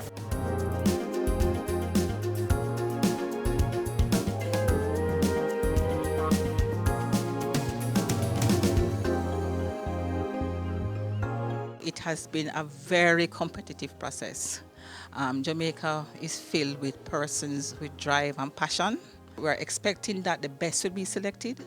And then for those who are not successful, we are also hoping to link them to other providers of services, because I'm telling you today, from what I've seen, it is an excellent, excellent, excellent opportunity.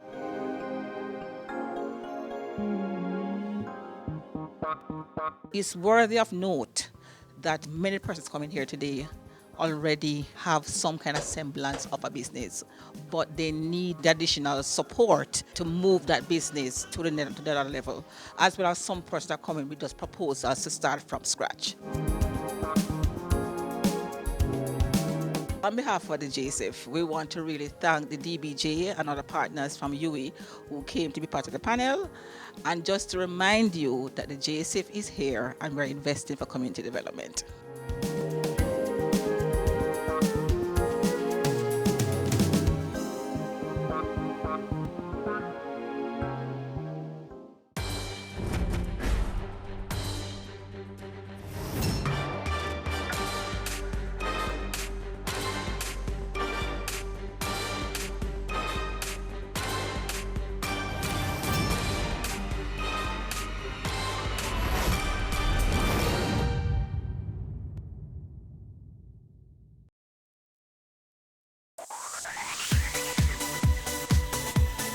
You're watching Business Access TV. Business Access. Business Access. Business Access. Business Access. You are watching Business Access TV. Business Access TV. Serious about business. Serious about business.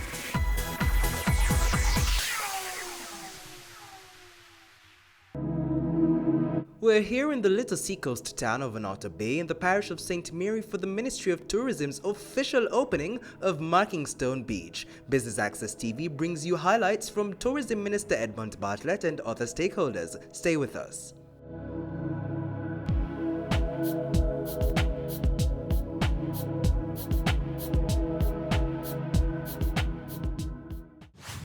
We have recognized, and the Minister has instructed us to ensure that we are rehabilitating and developing beaches across Jamaica to ensure that there are enough public beaches for our people to, I know sometimes they call us dryland tourists, but for us to enjoy the benefits of this beautiful country.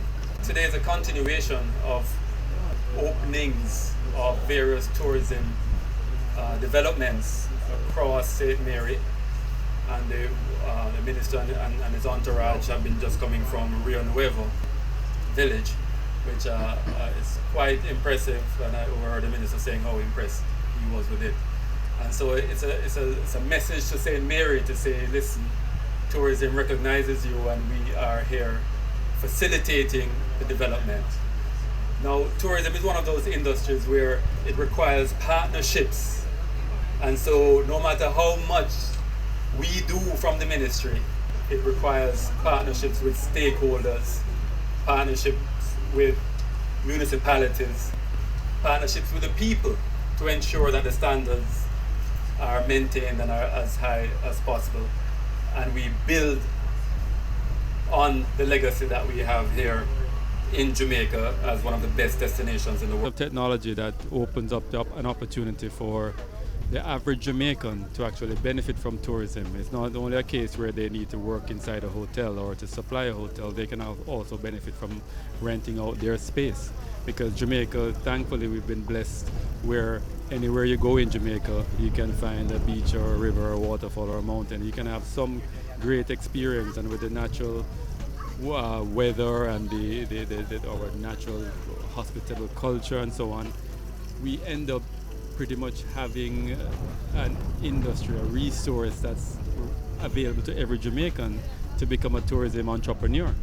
So how that is enhanced is if all the beaches that are dotted across the island are then developed, so that restroom facilities are in place, so one, the environment is protected, but we demonstrate respect and provide that convenience to anybody who uses the beach and so on. So, you know, seating areas, parking spaces, security, lifeguards and so on.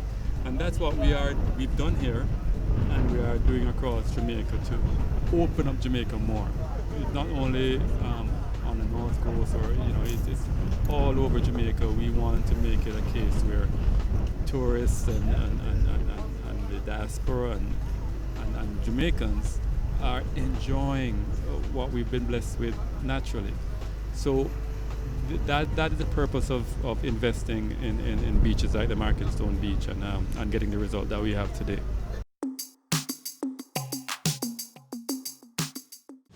I have visited this facility. I passed by here just the other day before the work was complete, but on entering the gate I was wondering, am I really at Markenstone Beach? And that is a testimony to the work that has been done here. I noticed I saw some persons out there enjoying the facility already, so it is a good sign. We are eternally grateful to the Tourism Enhancement Fund for spending, I won't mention the figure, maybe the minister will do that later, but significant funds on this facility. And as I said, it looks like a first-class beach. Those of us who know Markenstone before would understand why I am so excited based on what I have seen. The St. Mary Municipal Corporation has owned this facility for a long time. Although, Minister, this is one of the properties that is everybody knows belongs to the St. Mary Municipal Corporation. However, it is in the name of Commissioner of Lands. We have interviewed interested parties in terms of leasing this facility because we don't have the capability to run such a facility. So we have interviewed persons, we have sent to the Ministry of Local Government for them to approve so that we can have somebody run the facility and run it properly as to how it should be. What does growth in tourism mean for Onoto Bay? Well, it means a lot in that we will be bringing more tourists here, then we'll provide more jobs and more opportunities for our locals. So it is indeed important to us. This facility that has been renovated, we hope, based on the individual who will run it, we hope it will be run in a way that we will actually get tourists here as well as locals.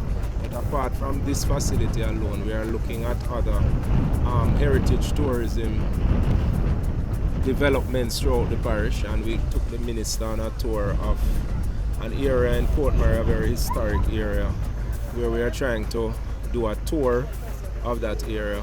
So we have formed a committee and we are looking into getting some funding from the Tourism Enhancement Fund to make that tour a reality.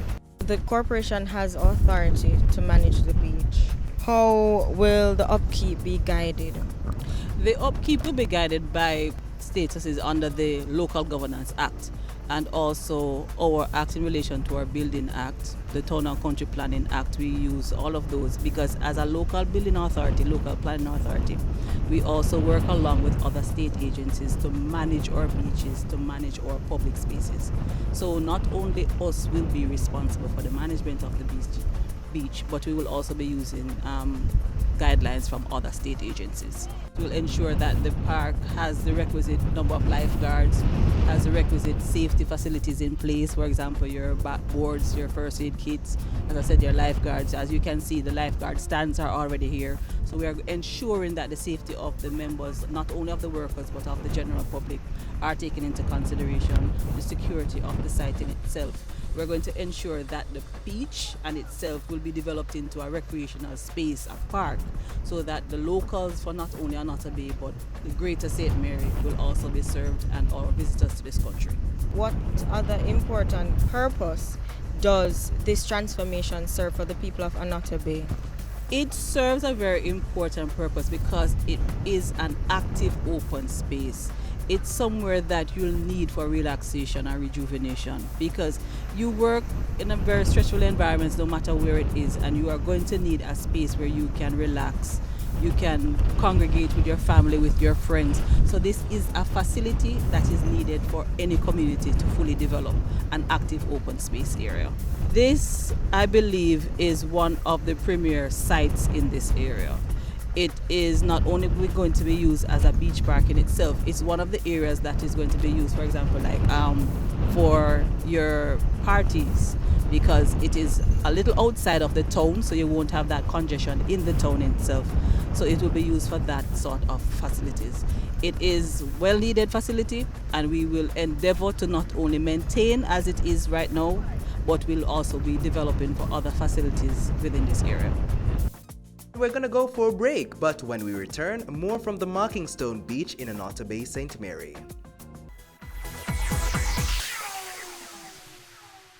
Your business matters. Business Access TV offers you the most innovative and effective advertising solution for your business, specializing in B2B sales, cost-effective solutions, the customers you want, the repetition you need. No matter the size and nature of your company, your business matters. Call us at 876-618-2870 or email us at sales@batvja.com. Business Access TV, serious about business. Sundays at 4:30 p.m. It's all about Home Sweet Home. Get your half-hour dose of the business of real estate, from laws and concepts to reality, building, buying, or renting. Or what about trends in decor or renovations? Home Sweet Home will keep you up to date.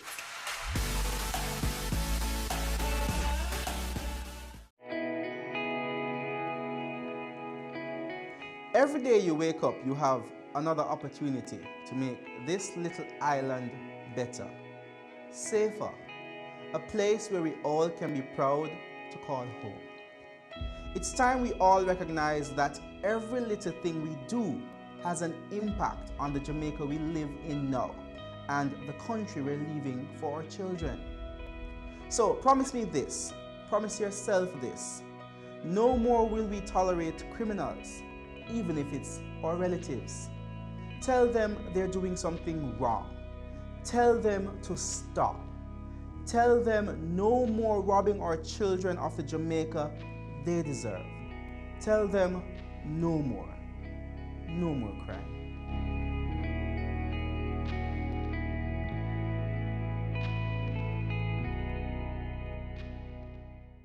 Business current affairs you can relate to.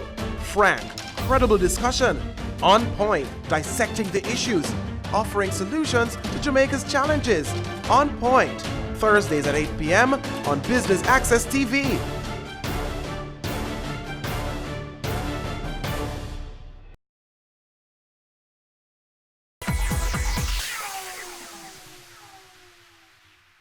And we're back. Thanks for staying with us for the coverage of the opening of the Marking Stone Beach held in Anota Bay, St. Mary. Here's more.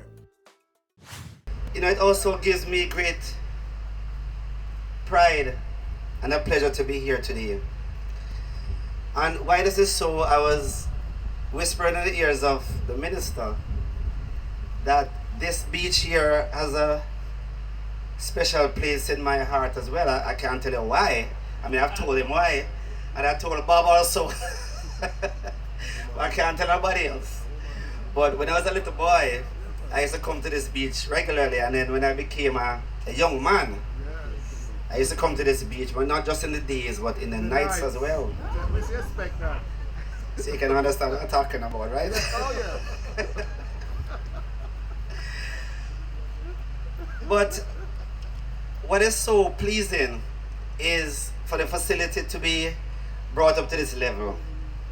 And when I toured along with the minister, especially in the bathrooms, this is not just a hurry come up bathroom. This is a bathroom that can rival any facility in the world. I mean, the bathroom is well put together. And Bob, this is something that I hope, I may have mentioned it before, and I guess all the speakers will mention it, that building these properties is one thing, but to maintain them is the other thing. We want to know that when you come to facilities, you feel good that you're in the right place, not just somewhere that you just have to use. And this is a country, we're building a country based on excellence. Marking Stone Beach is also a manifestation of the quality development, and I know that Bob, with his expertise, when we come back here, Minister, this lawns will be pristine with green grass and flowering plants all around. And I was mentioning to the councillor earlier about the almond trees. You know, when these grow and become good shades across these seats, it will be a sight to behold. And that's what we want. We want facilities that we not only build, but we are proud to call our own, because we're building this new Jamaica. And before I come down, I want to again say special thanks to the minister. This is one minister, when you ask him about projects that means Jamaica well, he never says no. And I remember just coming into politics, and I asked him about several developments across Southeast St. Mary. And I'm proud to say that he has responded so well, and the people of Southeast is very thankful to you, sir. And look for your continued showering us with your blessings. We welcome this particular development, as with most developments that are taking place across Jamaica. But this development is special for me in a number of ways. As a member of parliament for this area, I mean, the development is welcome, but more importantly, I was born here, and this was one of my beaches that I used to visit when I was a little boy. And you know, I grew to love and appreciate this particular area. As you can see, it's very idyllic. It's away from the hustle and bustle, and it is very suitable for a day of full relaxation and fun. So we welcome it. What does this transformation mean to you? No, it means a lot, because what is happening and what has happened to a number of small communities across Jamaica, sometimes the development doesn't pass through or is not evident in those areas. So having something like this now shows that development can come to the local areas, and therefore it's important for us to appreciate this sort of development. And not only that, it might be a catalyst for other developments that will take place in a particular area. As you can see, it sits on the corridor, a major thoroughfare through this constituency. How will you ensure sustainable management of this here beach? Well, one of the things which we are very big on is not just the development of these facilities, but the maintenance of these facilities.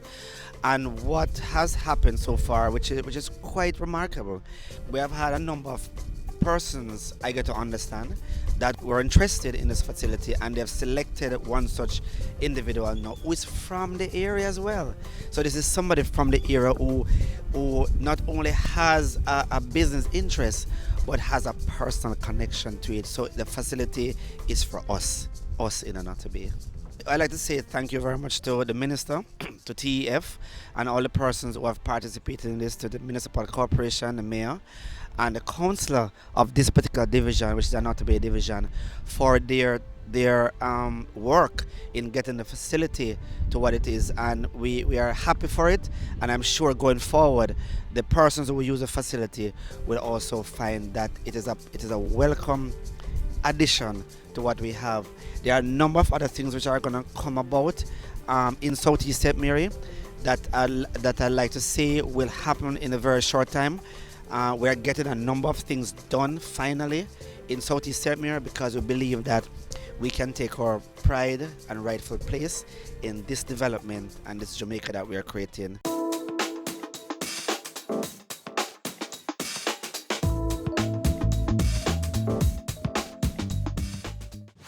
I'm therefore pleased to be here today to hand over an upgraded Marking Stone beach to complement your offerings.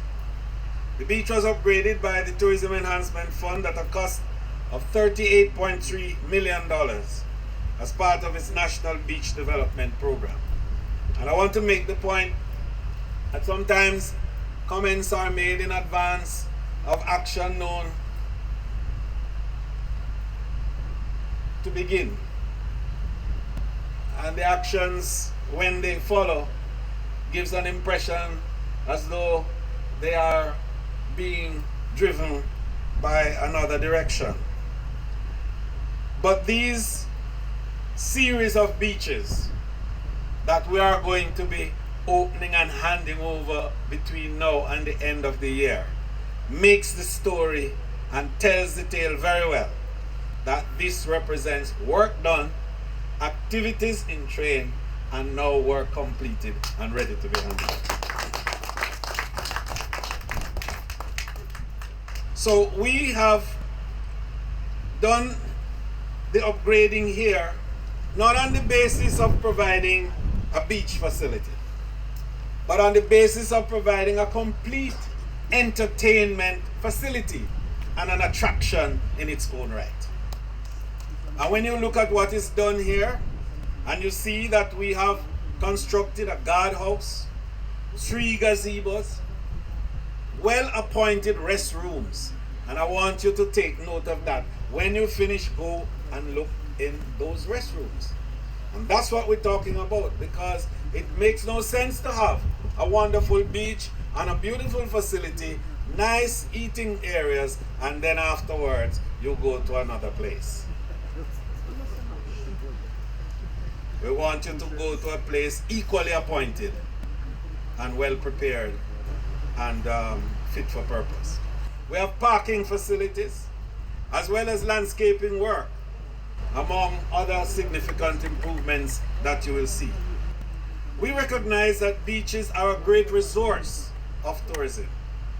In fact, our scenic beaches attract a large number of domestic and inbound tourists. This is why we have ensured that the TEF has committed to transform one beach in every parish to a quality recreational space. And remember the point I'm making, not to have a nice beach, but a quality recreational space. And it must operate at the highest and best international standards for a country such as ours. And it must be available to residents and visitors alike.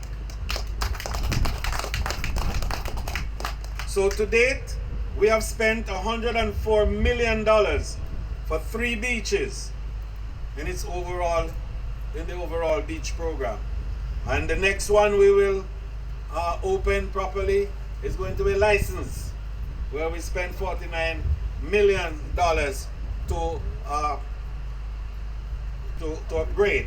And then we're going to do Boston Beach, and we're going to do Winifred Beach, and we are going to do other beaches in the west, because the west has to be touched too, and we are going to be doing beaches along the south coast as well. Those of us who have leadership in the political arena have a duty to guide and to lead and to enlighten and to ensure that that higher level of presentation is always kept in sight and not to be part of any process that will help to lead people to be left out of the mainstream of development because our facilities are substandard. And as minister, I'm committed to that process. And this ministry will continue through the efforts of the TEF to upgrade and continue to enhance the quality of the Jamaican product and to ensure that our ordinary Jamaican entrepreneurs, our little man, as we call it, have a nice, decent place to peddle their wares, where they can wash their hands and have proper conveniences, and they can feel and move around with air and space. And the visitors who come can also leave with a good impression and say when they leave Jamaica, what a wonderful little country that I have been. It was a joy to go to the markets in Jamaica. But we know that change is never a linear process, and that change sometimes requires a little bit of hand-holding. And we know that change sometimes causes a little bit of disruption. And sometimes we don't understand it, and when we don't understand it, we become suspicious of it. So we are going to work with our partners, and we're going to make sure that we hold hands and do it right, and do it together, and do the transformation from poverty to prosperity. We pride ourselves in being a destination of sand, sea, and sun. And so we bring the world here for a beach experience as well. So it's a big part of the product in Jamaica. But we are careful to note that it represents a huge part of our resources that are being consumed by our people, and that the access represents an important route to ensuring that there's harmony between visitors and locals. So we have moved with energy and haste to prepare and fix local beaches that are appropriate and adequate and appointed for the purpose, so that our people will not be left out and we will feel less catered to because the beaches are not up to the standards. How does this help or harm locals in the tourism sector?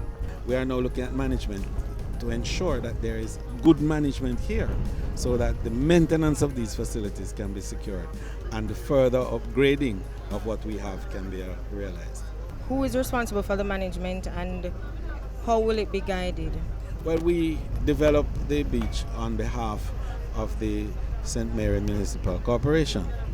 And what the municipal corporation has done is to then go to tender and procure and find a suitable person to manage and to handle the facilities here. So they have done that, and they tell me that they have found someone, and we will be looking to ensure that they keep up to the standard that we want for the beach.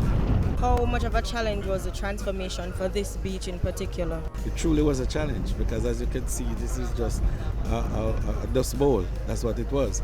And with the black sand beach, it's sometimes a little more difficult to work with than the traditional white sand beaches. But I think that the teams did well. Our technical people from TEF and TPDCO, who drove the process, were enough to the task, and they did a great job, and I'm satisfied that it didn't take us as long as we thought. In fact, we figured it might have been a little over a year when we started, but we were able to do it within a year, and I thank them for that efficiency.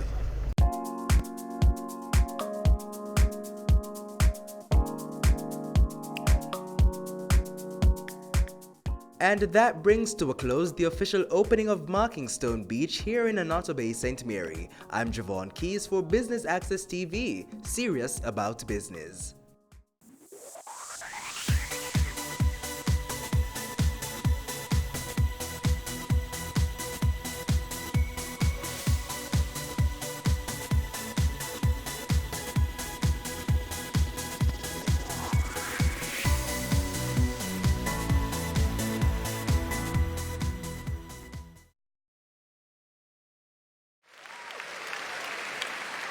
I do have a dream, and I know you have a dream, that we can make Jamaica the place of choice for you to choose to live, to work, to do business.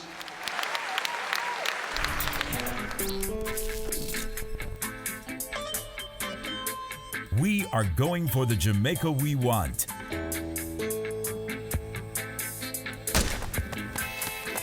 Making steady progress to achieve the Sustainable Development Goals in our National Development Plan, Vision 2030 Jamaica.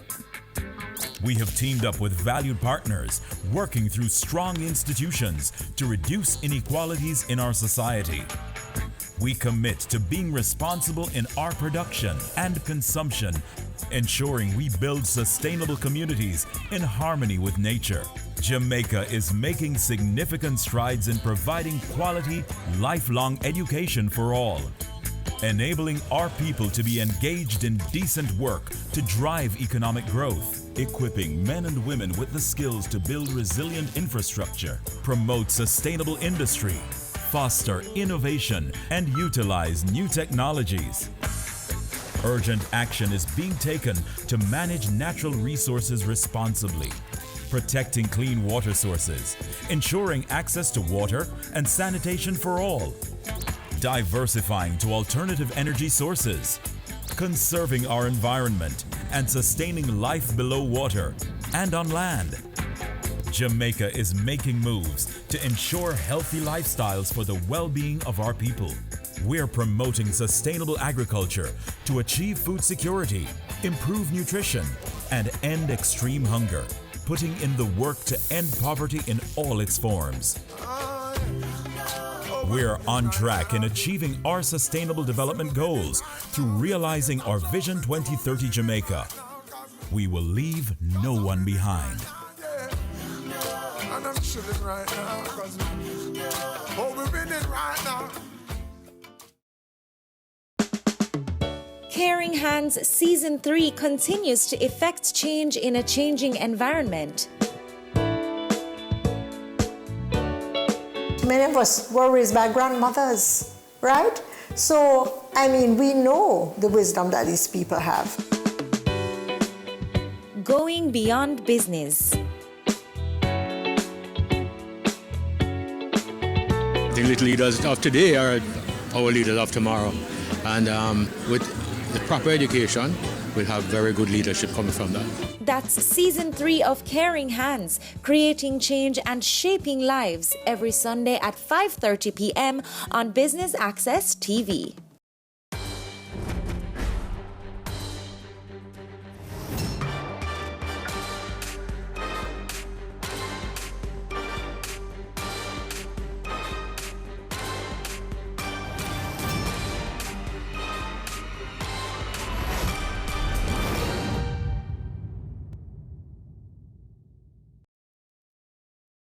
On Point is brought to you by Crow Jamaica.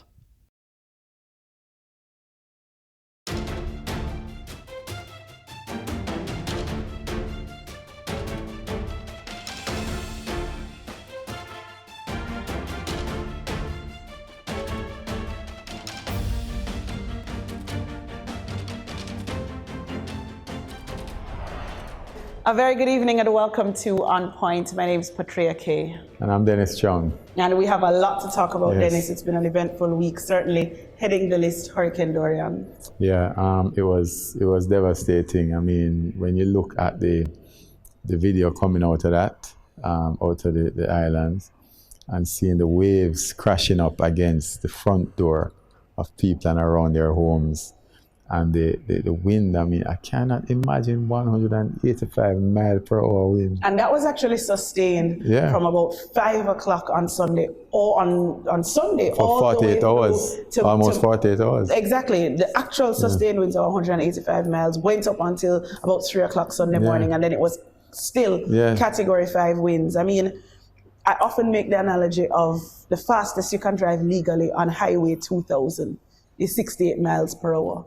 And we're talking about wind speeds 3 times that. Well, I'm just imagining if a car is hitting against a wall for 24 hours at that speed over and over and over again. There's no way you survive that. No. There's no way you survive that. It must go down. And Bahamas is in that hurricane belt. Just like ourselves, they have this hurricane season every 6 months. So they actually have building codes within the Bahamas that are built to sustain Category 4 hurricanes. Yeah, but not at that length of time. Absolutely not. And, you know, it comes to mind that the fact is that it's these small island states that have the least to do with climate change that's going to suffer the most from climate change. Because you're looking at a place like the Bahamas, small archipelago of islands. How do 400,000 people pick up the pieces? You cannot tax 400,000 people enough to be able to recoup from a Category 5 hurricane. It's going to be extremely difficult. And, you know, it brings to mind the fact also that the Prime Minister was on record of saying that he really wanted to do nothing with CARICOM. I guess he must be having some because we are coming to his rescue, as we should. I think it's things like this, natural disasters like this, that remind us that we are one Caribbean. No care how we think we're bigger than everybody else and how we want to isolate ourselves and it's me in my small corner. When the rubber hits the road, like now, we all have to stand up for each other. And you know, the next hurricane that is on the horizon, Patria, is a leadership challenge, PNP leadership challenge. That happens on Saturday the 7th. Yeah. And you know, I think it's healthy. It's healthy that, you know, there can be challenges. I believe that we need a system like in the US, you know, where people select their leaders every 4 years. But one of my biggest disappointments with every time we have this sort of thing is the rhetoric from the supporters. You know, I think it's just not good. I think my disappointment in the whole way that the election the whole campaigning has happened is I want a candidate to stand in front of me and tell me why me. Yeah. I think a lot of the conversation has been about why not Andrew Holness, why not the other Peter. I want to hear somebody stand up and defend themselves, not in a passing way, but I want to be able to vote you in because you are the best person for the job and not because you are the lesser of three evils. And I think that has been my disappointment with both candidates in the run-up to the election. But also the point that you make about, I don't know if they remember that at the end of all of this, come September 8th, they're all one. They need to be on the same page and that they need each other. Peter Bunting and his budget, his pockets, and his machinery, his organizing machinery, and his winning statistics are a requirement for the People's National Party. And the history and support that a Peter Phillips has, they need that too if ever they're going to face a Jamaica Labour Party in this kind of condition. So it makes no sense destroying each other. It reminds you of the Iran-Iraq 7-year war when they forgot what they were fighting over. And it makes us look on and say, this is pure pettiness.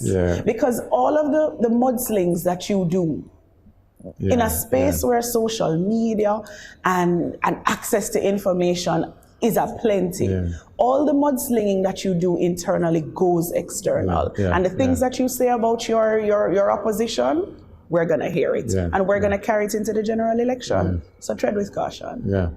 Well, folks, we're talking education for the show today. We're talking about a teacher crisis. Is one looming? We're going to be finding out from two of the players in the education sector about what we can do to, one, retain our teachers, and two, make conditions better for our young people. But before we jump into that discussion, Patria, let's take a look back at some of the top business stories of the week. At number 5 this week, will Brexit be delayed until 2020? In a vote on Wednesday, the House of Commons rejected UK Prime Minister Boris Johnson's plan for a snap election on October 15. The Prime Minister also clashed with MPs who voted to seek an extension to delay leaving the European Union until 2020. But the Prime Minister was adamant that he would leave the European Union with or without a deal in October. This forced MPs to pass new legislation to try and stop him. The new law says the Prime Minister will have until October 19 to either pass a deal in Parliament or get MPs to approve a no-deal Brexit, and after that, he will have to request an extension for a UK departure date of January 31, 2020. At number 4, Hurricane Dorian ripped through the northern Bahamas as a Category 5 storm, clocking winds of up to 180 miles per hour. This was the strongest storm to hit the Bahamas ever, leaving several dead and billions of dollars in destruction in its wake. The hurricane made landfall on September 1 and battered the Abaco Islands and Grand Bahama in the north of the archipelago for 2 days. The European Union says about 70,000 people are in need of immediate aid. Parts of the Bahamas received up to 35 inches of rain. Prime Minister Dr. Hubert Minnis said the Bahamas was facing one of the greatest national crises in our country's history. The International Red Cross estimates that some 45% of homes on Grand Bahama and the Abacos have been severely damaged or destroyed. At number 3, 2 members have left Jamaica's Integrity Commission in the same week. The country's corruption watchdog was first hit by revelations that Dirk Harrison, its acting director of corruption prosecutions, had indicated in a letter to the Governor General Sir Patrick Allen on August 4 that he would be proceeding on retirement effective September 1.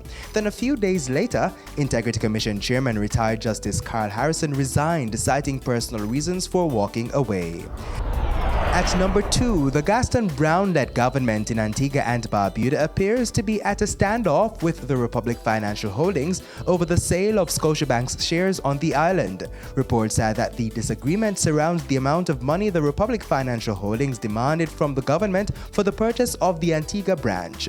In its letter to the government, Republic Financial Holdings reportedly claimed that the government of Antigua and Barbuda had misconstrued its intention to value Scotiabank's assets for the Antigua branch. But Prime Minister Gaston. At number 1, more states of emergency to help fight crime in Jamaica. Prime Minister Andrew Holness today announced a state of public emergency in the parishes of Clarendon and St. Catherine. These latest states of emergency will initially last for 2 weeks. Since March, Prime Minister Andrew Holness has declared 3 states of public emergency encompassing the parishes of St. Catherine, Westmoreland, Hanover, St. James and Clarendon.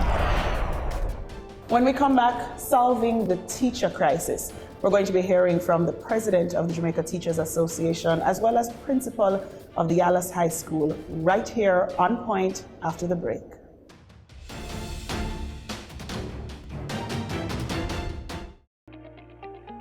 Taking the pain out of the audit preparation. Crow Jamaica now offers audit management services, AMS. With AMS, Crow team manages your external audit process by providing the following. 1. Prepare and review schedules for your external auditors. 2. Prepare responses to your external audit team queries. 3. Assign our team members to locate supporting documents during field work. 4. Draft financial statements in accordance with IFRS to supply to your external auditors. 5. Provide guidance to your internal accounting staff regarding classification and recording of transactions. 6.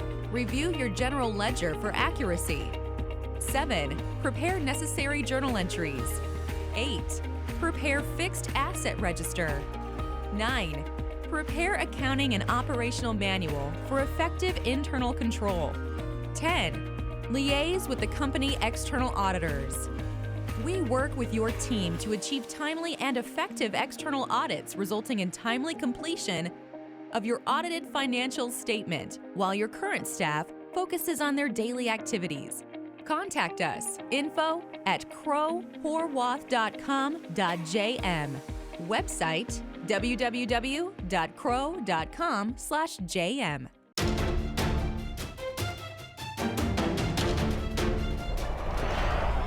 Welcome back to On Point. Now, Minister with responsibility for education, Carl Samudo, gave assurances that all was in place for the start of the school year. Here's a bit of what he said in his address to the nation. A total of 1,000 public schools at the infant, primary, and secondary levels will open their doors to welcome almost 500,000 students and teachers.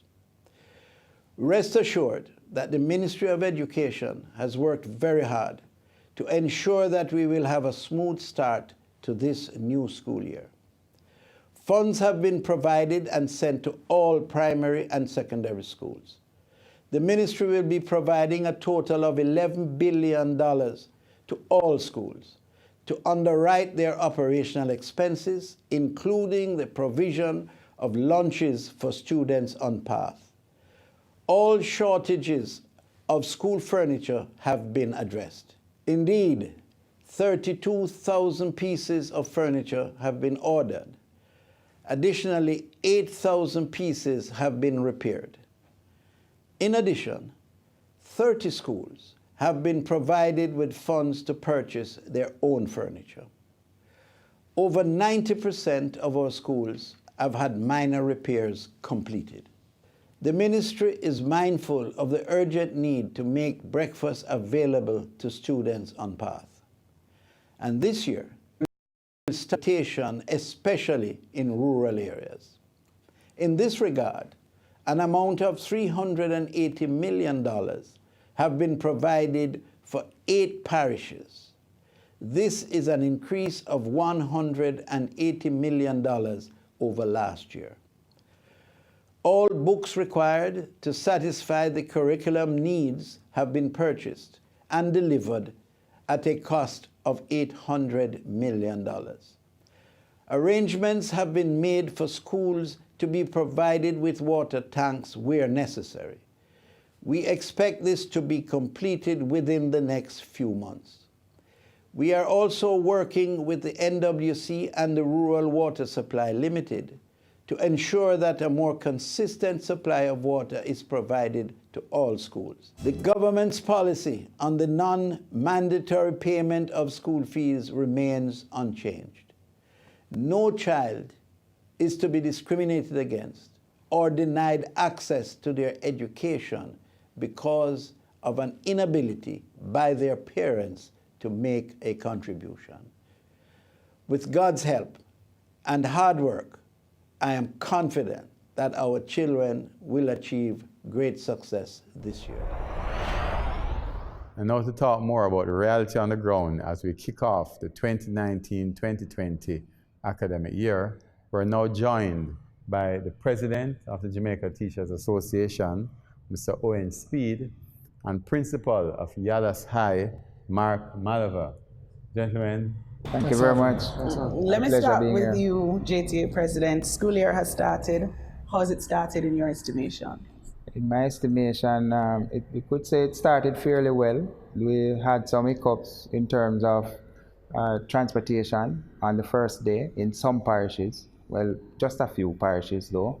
And we have problems with schools not having water in the pipes. We had those difficulties to start up. As well as there are some other matters like principals and vice principals not being appointed, even though they are acting for several years now. We have had one case of a principal acting for 6 years and has not been appointed. And we need some of those things to be speeded up. Well, let me ask you, Owen, this thing that I'm hearing from you about the challenges, right? It's like I hear it every year. The same thing over and over again. Is the problem with the administration at the school level or the Ministry of Education?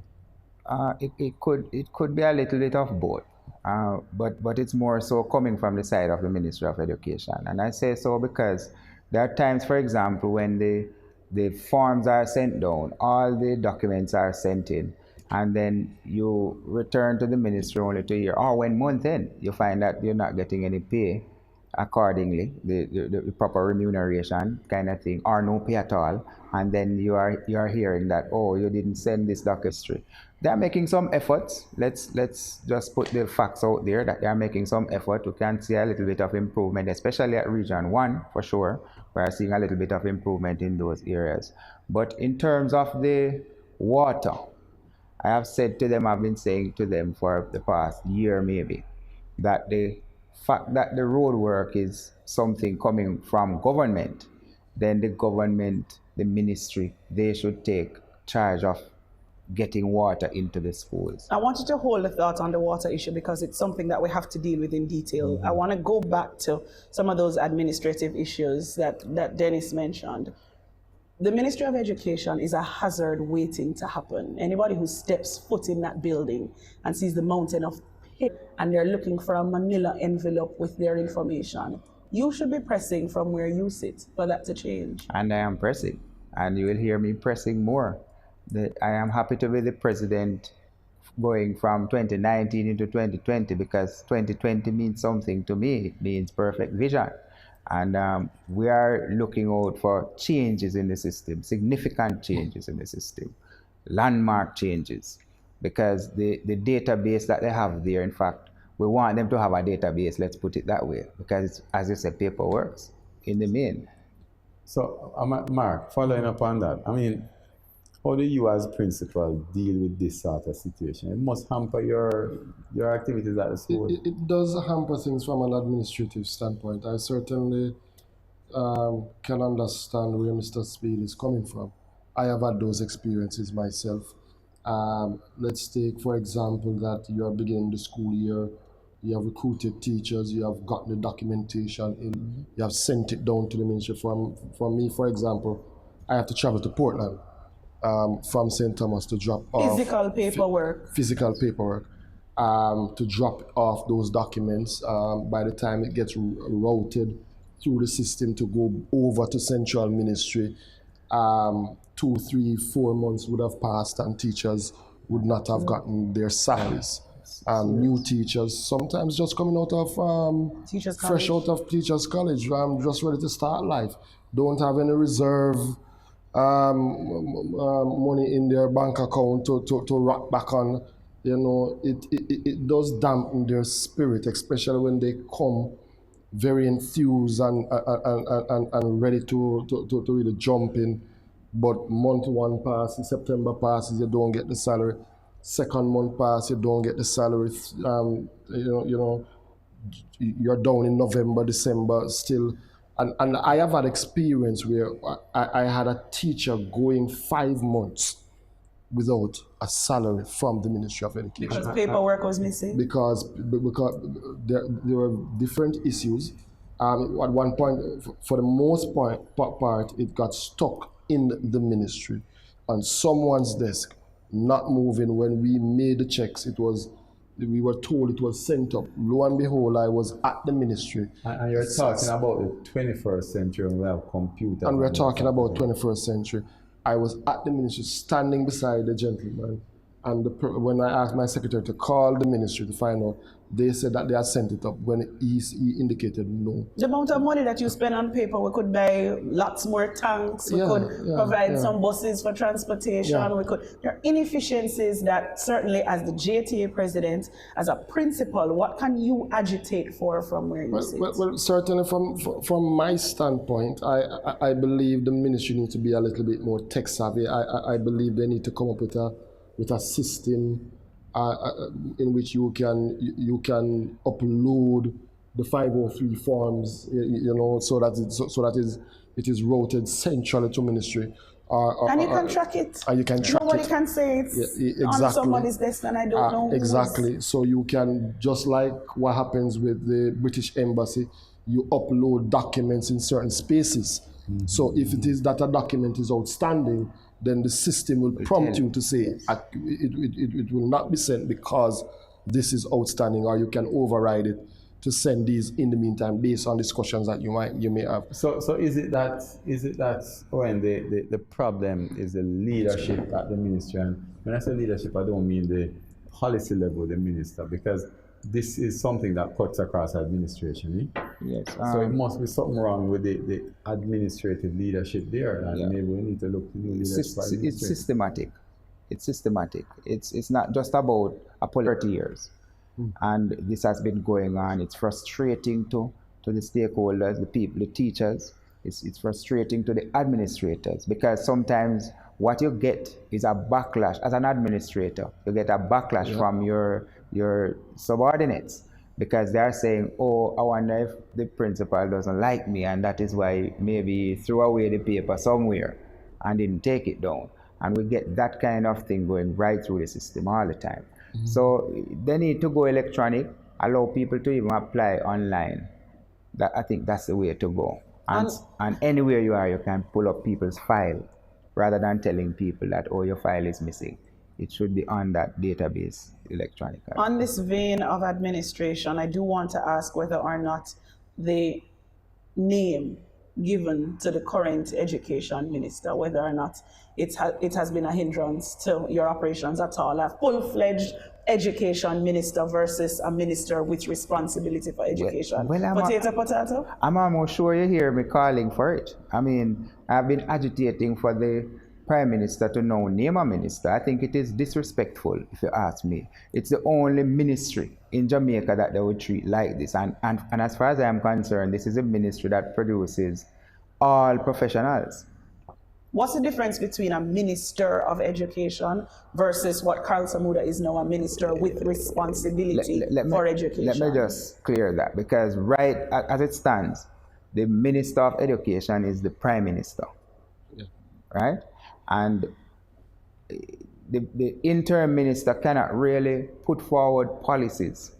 He can't really go and plan for short term, medium term, do a plan, and then to hear tomorrow, next week, next month, that he's out. But we have been going now for 6 months without a minister. No, and that is where the hypocrisy in Jamaica is. People keep talking about how important education is. And as soon as the children fail here, they point fingers at the teachers or the principals, right?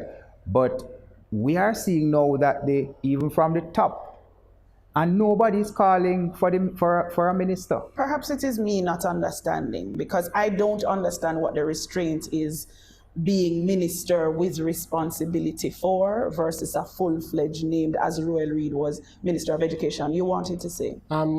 It goes further than that, because I wanted to just piggyback on what my colleague was, Mr. Speed was saying, that within the ministry itself, there are several persons who are acting. So you have an acting minister, you have an acting PS, you have an acting chief education officer, you have an acting deputy chiefs, and it just works its way down to There are some legal matters that cause some of that to be. Well, to the best of my knowledge, there's one legal matter that would have caused that to be, but these persons were acting even before that matter became a legal matter. I mean, how the ministry is, there is a sense of uncertainty. You're saying it is an acting ministry. Like a play. It's like a play. You know, there's a sense of uncertainty within the ministry itself. You are not clear as to the direction of the ministry, because you, as Mr. Speed said, you can wake up tomorrow morning and hear that Mr. Samuda is no longer the minister. If he is going to have the responsibility, then appoint him. Are there decisions in limbo because people are not full-fledged ministers or appointed? Well, I don't know. There's an arm that deals with that. There's an arm of the ministry, the Teacher Services Commission, that deals with that. So I couldn't say categorically that because there's not a minister, full minister, then it is affecting that. There is a problem that we're facing now. There's an unaccredited program by the National College of Education and Leadership, and what they're instituting is at the ministry is that through the Teacher Services Commission, they're saying to people who have even completed bachelor's and master's degree that they must go and do that program at NCEL for them to be appointed as principal or as principal. Now, I have a serious problem with that, because one of the first things is that the aspiring principals must pay for this course. And many of the teachers really struggle to complete, and I mean financially, to complete the master's program or the bachelor's program. In fact, some of them are still in debt after completing. And then you are saying to them, you have to go and do this aspiring principals program in order for you to be appointed. I see that as cruelty. And what they are doing is only, it seems, appointing the ones who have completed the NCEL program. And the issue you have is the fact that they have to pay for it. They have to pay. If it were offered for free, would you have a difficulty? I would still have a difficulty because it's unaccredited. It's not accredited at all. And the master's program is accredited. 3 of the 4 courses that they do at NCEL, they are done in the master's program in education and leadership. 3 out of 4. Yeah, but I want to disagree with you there a little bit, Owen. First of all, I don't think the issue is that they have to pay for it. No. Secondly, I think it is important that if you're becoming a principal, you have to do some leadership development. Right? I don't know how the program is structured, but the bigger issue, I think, is that teachers are underpaid.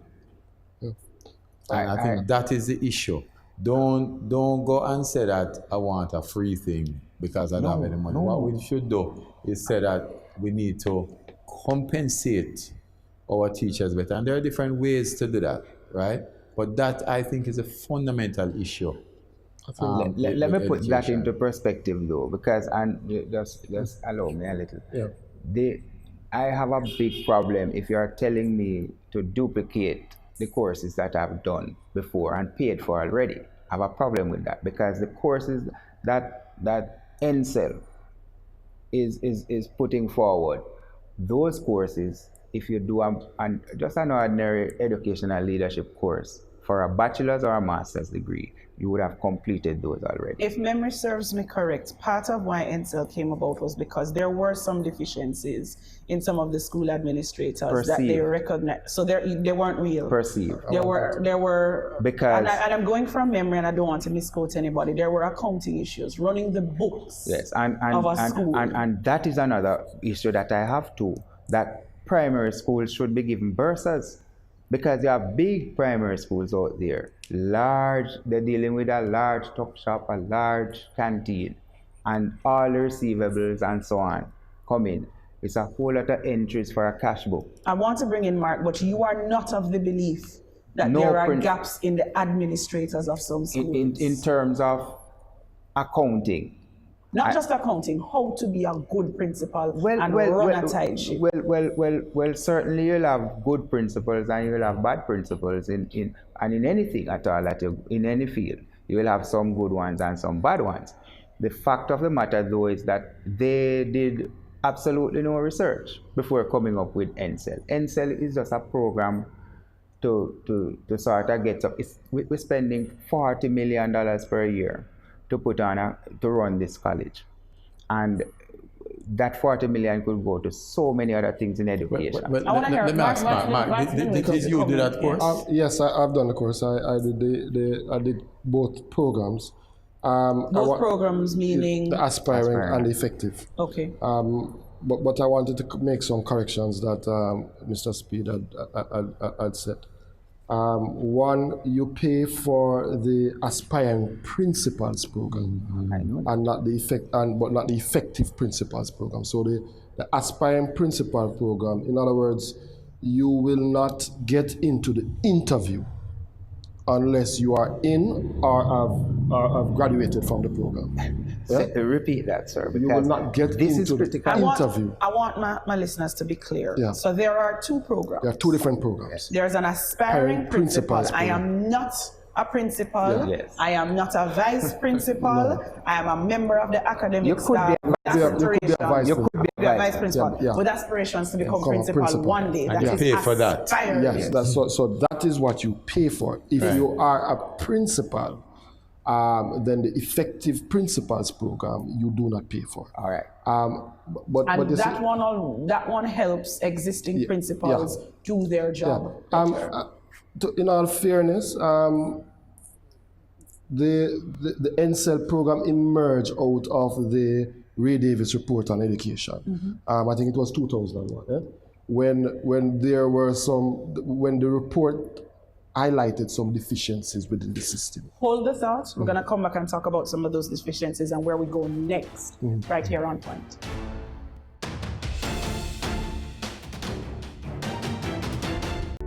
Crow Jamaica Risk Management Services, RMS. Risk management has become indispensable to a company's business operations and management strategy in this complex environment nowadays. Crow Jamaica risk management experts help to turn every risk into an opportunity. We are experienced in providing customized solutions to manage risks and increase transparency and accountability of the companies. Our core services include internal audit, internal control review, corporate governance, corporate compliance, etc.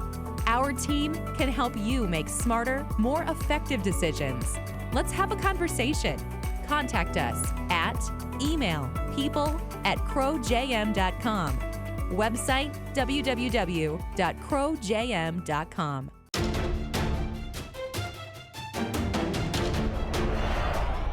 Thank you so much for staying with us on Point. We're continuing the conversation on the state of Jamaica's education system. Just before the break, we were hearing from Mark, who actually did the NSEL course, both of them, and you're trying to make some clarifications as to how it may have come about. Yeah, as I was saying earlier, it emerged out of the Ray Davis report on education. I think that it was commissioned by the then Prime Minister, P.J. Patterson. And so NSEL was born. To be quite frank and honest, there were some deficiencies in the system from a leadership or an administrative perspective. We're talking about a report more than a decade old. Yeah. How long now is NSEL? More than 5 years. More than 5 years. So there were some deficiencies in terms of accountability, in terms of ability. Persons were promoted based on years of service and not necessarily based on competence. And during this time, the programs in relation to educational leadership were not really emerging out of the teachers' colleges at the level that they are currently emerging out of. So many administrators who were interested in educational leadership in terms of getting qualification, many of them would have to do it overseas on online programs, that sort of thing. Having done both programs, have you grown? Yeah, I believe I have, to be honest with you. I believe I am also doing a PhD in educational leadership, and it has helped to cement a lot of the things that one ought to do. One of the best things for me with the program is that you get to interact with other school, with other administrators, other school leaders. You get to bounce ideas off them. You get to engage them, and you do a lot of problem solving, critical thinking. And you're in a better position now to go back into the school and effect the change that you ought. I really believe in that program. Do I now take away from what I'm hearing you say that you think it's a necessary program? I believe it is necessary. I believe it is important, but I believe it ought to complement. Sir Speed, this is one of your principals who doesn't agree with your position. But I believe it ought to complement the formal programs in the tertiary institutions. I think the more the better. Let me say to you that I didn't do NSEL program, and I won't be doing NSEL program. My school, though, is out of the 115 primary schools that were inspected by the National Education Inspectorate, my school was the only one rated as high as good, and I didn't do NSEL. The first time around. The only one, yes. Out of 115. Let me continue, though. Yes, go ahead. No, but I'm saying,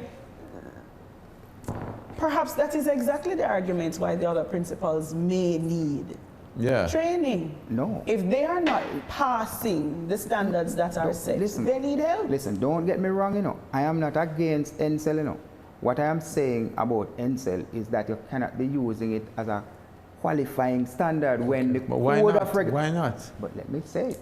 When the code of regulations that governs the all things in education in Jamaica says categorically that you are qualified to be the principal of a primary school if you have a bachelor's degree. For qualification for a high school, a master's degree in education, and that's it. But that's the bare minimum. That's the qualification. But the standard. If you are shutting out people, because what you are saying to people is that you cannot even enter the door of the thing. You have people who are there acting for years and they are doing a fantastic job. But Mr. Speed, if you are qualified, if you have a minimum qualification for something, it does not mean that you automatically get selected to be a part to go there. You understand what I'm no, saying? But it should it's mean like, it's like I'm an accountant, and everybody who passes the ACA is a qualified accountant, but doesn't necessarily mean that they're going to get to become a financial controller. All right, let me just say this to you. It shouldn't mean that they are shut out either if they don't have it. But well, let me say this to you. As I said to you, the code says one thing, and the people are practicing the opposite of that by bringing in NSEL as something that must be done. And all of that is illegal. But I don't see anything wrong with it. How do we fix the system? What is the proposal that you have on the table? So if it isn't NSEL, I am saying you don't need a college set up for that. All you need to do is infuse those courses into the normal program. And if you have principals who are deficient, then you set up some short courses. No, some short courses for them. It's not a college. NSEL is a 9-month program. Yeah, but I don't agree you with don't that. Need to go Mr. Sweet, with respect, I don't agree with that. I believe that people who are responsible for education, right, have the responsibility to put in place what they think is necessary. Now, if they're failing, if they're not achieving the results, that's a different thing. Let's talk about that. But I don't think it is wrong. There's anything wrong with a group of people responsible for outcome of an industry to say that you have to do this. No, because you know why it is wrong. You know another reason why it is wrong. There's a mechanism in schools where the boards appraise principals, and so if the people are there as principals already. But then one of the problems we have with the school system is that we have some very ineffective boards. Allow him to finish his point and then I'll come to you, Mark. No. I am saying there's a mechanism. So it's the same way I can tell you that the NSEL is ineffective, or somebody from the board could say, okay, the NSEL is ineffective. But you're saying that as a person who hasn't gone through the program. No. I'm saying that it's the same. Yes, he has complimented them. But fine, there are people out there who could be saying that NSEL is of no use, and they went there and learned nothing, right? True? So it's the same way now you could say, okay, the boards are doing nothing, right? So I'm saying to you, there's a mechanism though, set out by the Code of Regulations that the people are assessed each year. If you are appraised and you are found to be, you have some principals out there who are assessed and they are found to be exceeding expectation. Yet they are refused appointment because they are telling them that they must go through NSEL. That is unfair to them. You know, there are. I want you to make your point. Go ahead, man. I mean, and this is where the failing of the ministry comes in my mind. Yes, there is a code of regulation that renders certain things illegal based on how it takes place in the system, or it unfolds in the system. The regulation is a 1980 regulation, so it has not kept abreast of the realities that exist on the ground in relation to the education system, and that is where the failing of the ministry really comes in, and it comes across administrations. Yeah, the education code of regulations should have been changed out, amended long ago, to keep up with the realities on the ground and the changes that have taken place within the system. The truth is, and from my perspective, it's always good. Yes, you have that academic qualification on your belt, but education is a continuous spiral. Yes. Yeah, pedagogy changes. Philosophies emerge, that sort of thing. Some philosophies become obsolete, and it's important, just like teachers, to always be developing themselves. Yes. And for me, it's important, and NSEL does lend, does provide that puts platform. You on that path. Yeah. I'm going to step away from the NSEL. Nothing different from the courses in the university. But you can't say so having not done it. No, yes. I know them. I'm going to step away from the courses. I'm going to step away from the NSEL conversation. I've done the courses, 3 of the 4. I'm going to step away because there are lots of other matters under the education umbrella that we have to deal with. You both come from different spaces in the education world. You are a principal of a primary school, you are a principal of a high school. And both of you would have had the experience of the first PEP cohort. And I want to understand a little bit. You're just about to have the experience of that cohort coming in. You would have had the experience. He really doesn't have that experience yet. At all. It's just 2 days. 2 days you got. Exactly. I do want to understand your, having gone through this first year, having seen the results, is this going to give us the kind of change in thinking of our young people that it was intended to? And what are you looking for this new batch of students that you would not have seen in previous batches? Let me take you first, Mr. Speed. Well, the PEP, I like the idea of developing critical thinking in the kids. I like that idea. However, this year's, can I say this year? 2018, 2019. Yes. For that year, the grade 6 children, they were rushed into PEP because what we knew should have happened was that and what was promised was that they would have a 3-year profile. And that 3-year profile would have had to start at grade 4 and come through grade 5 and 6. But they didn't wait. They rushed it on to the children, so they didn't have a profile really. They just had what they did in grade 6, just some exam scores. So it was rushed.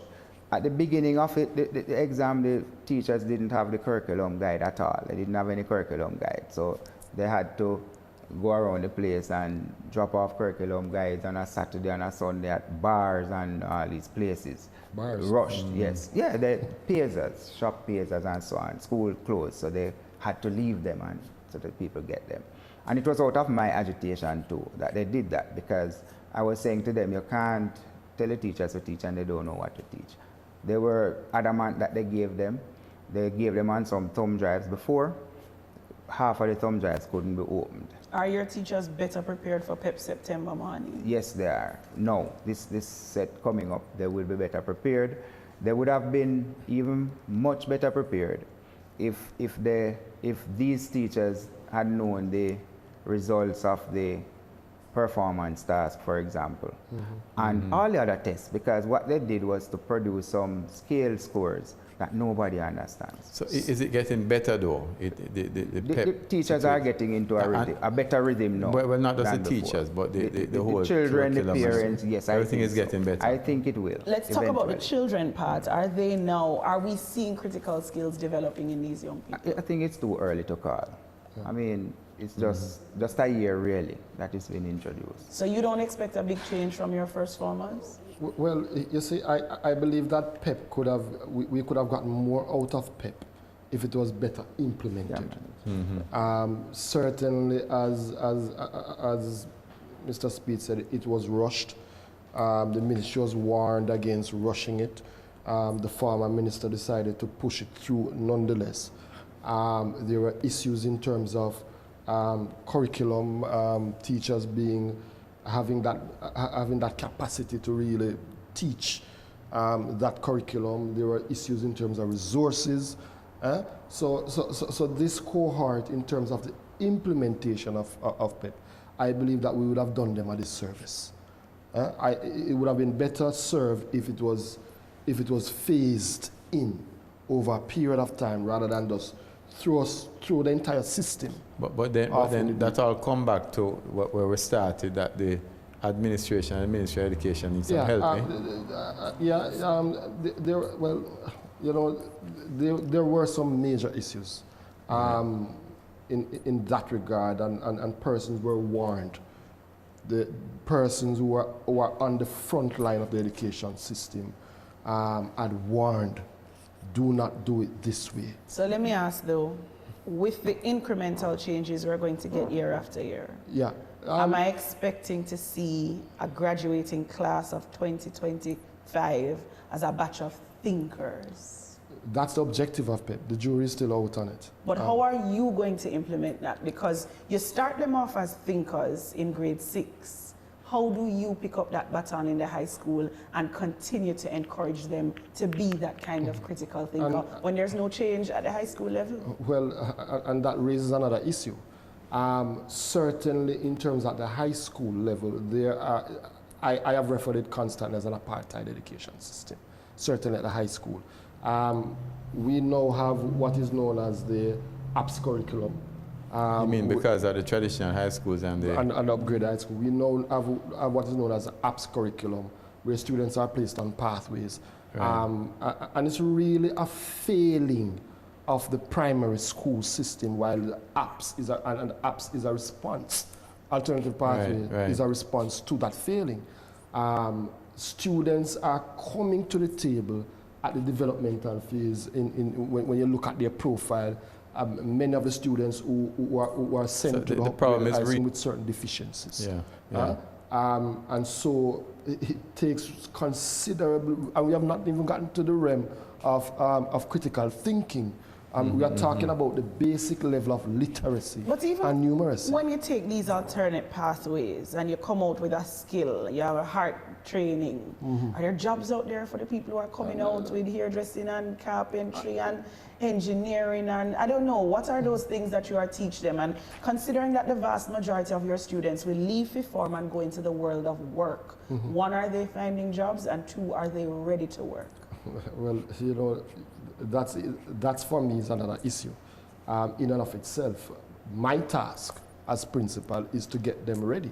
What I am saying is that we are not able to get them to the point that they ought to, for them to now go over into the world of work, because they come with certain deficiencies. Can't read. And resources, particularly for upgraded high schools, non-traditional high schools, is lacking. I have made the point time and time again. You give upgraded high schools the same amount of money, in terms 17,500 or thereabout per head to upgraded high schools as well as traditional when they high should schools. be getting more. Yeah, it invariably costs more to educate a child in an upgraded high school than it does for a child in a traditional school. But let me ask. I just wanted to go further. The figure is really $19,000. It's 19 per student. Yeah, but I want to go further now, because you know, going into the boys in particular, most over into the upgraded high schools. And they're being failed again. And they are being, by and large, they are being failed again because of resource constraints within the system. And I would add that the parental contribution, most parents at the traditional high school will make that contribution. So the collection rate, they are paying what, anywhere between 15,000 up for traditional high schools. 80% of the parents will pay at the upgraded high schools, 20% or less. September morning, what is your collection like? I have not been briefed on it as yet, to be honest with you. We're just in day 2, and we really have to be dealing with some issues, shortage of teachers, that sort of thing. But let me ask a related question, Mr. Speed. Is one of the solutions to the issues that we have that we should have discriminatory pay for teachers based on performance or the subject matter they teach? No. But why not? It can't be. Let me just piggyback. If one person is more productive than another in terms of the output, why not pay them more? That it's too difficult to prove. It's not difficult to prove. Yes, it is. Why is it difficult? But let me just say something about the primary versus the thing. The blame again. You have to be careful where you point fingers, because one of the things with what is happening in this system is that we are seeing large class sizes in the primary schools, and what you have is that maybe about 25% of them are experiencing severe learning disabilities, and they are getting no intervention. So even if they are assessed, they are basically going through all the grades of the primary school without intervention, because there's no, they have any specialist teachers to deal with these children in Jamaica anymore. They have migrated. But that's the point. But that's the point. Coming back to the pay for productivity, because if you have specialist teachers, right, or teachers that have greater demand for their service, like math or the STEM subjects. Or, I mean, why should someone who is trained in how to count stars get the same amount of money like someone who is trained how to teach math? Let me go with that now and show you why I rubbish that argument of paying First of all, it's going to create rift in the system. Yeah. What sort of rift? Yes, it's going to create. What sort of rift? You have to look at the emotive side of things. No. Let me tell you why. This is output you're talking about, and not emotion. Yeah, if you want to manage emotions, you turn psychologist. No, output. You don't turn teacher. The system is not producing bread and cheese and biscuits. You're talking about people's emotion and all of these things coming out to play, and it will crash a system. I'm just telling you, I'm warning against it, and I'm warning against it against a background that in Jamaica we deal with equal pay for equal work. You can't get around that. We look at qualification. Equal work is productivity. Yes, but equal work is not number of hours you put in. It's how productive you are. Listen. To prove productivity is too difficult in education. I'm telling you that. All right, hold on. Let's stick a pin. You are at the grade. I'll allow you the final word. Stick this pin. Yeah. Go ahead, stick the pin. You are at a grade 6 class, and your class does well this year. Who gets the credit? You alone are the grade 5 teacher or the grade 4 teacher? No, but you can develop metrics like every other business. It is a very difficult thing, but there are people who specialize in developing I said I'd give you the final word. I'm really going to give my final word. I must support Mr. Speed on this, because we're losing our teachers to overseas. Teachers are being paid $4,000 or $5,000 US. We can't match it. So if you even give him more, it's not going to help. How much more it can does you not give? necessarily rectify or correct the issue. Mr. Barbier, I have a bachelor's and you have a bachelor's. Why should you be paid more than you know where you address productivity over time. We're gonna have to continue this education conversation because it's not about us, the four of us here. Exactly. It's about our young people and it's about the future of Jamaica. I thank you for taking the time to talk to us. I wish you both the very best school years, not just for you, but for your teachers and also for your students. Yes. We'll take a break, folks. When we come back, more on point.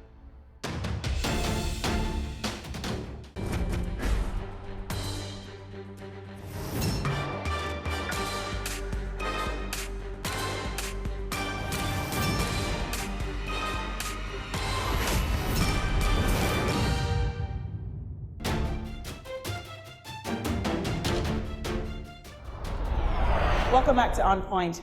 The latest statistics out of the Ministry of Education indicate that there are some 23,000 teachers employed to the ministry in the 2017-2018 academic year. But how many of those teachers were trained, and how do those numbers stack up to the year previous? We're going to find out in the numbers. The Ministry of Education, Youth and Information says it employed 23,426 teachers during the 2017-2018 academic year. That figure consisted of 4,820 males and 18,606 females in the public formal education system. Approximately 88% of the number of teachers in the public sector are trained. Trained university graduates accounted for 65.1% of trained teachers in the system.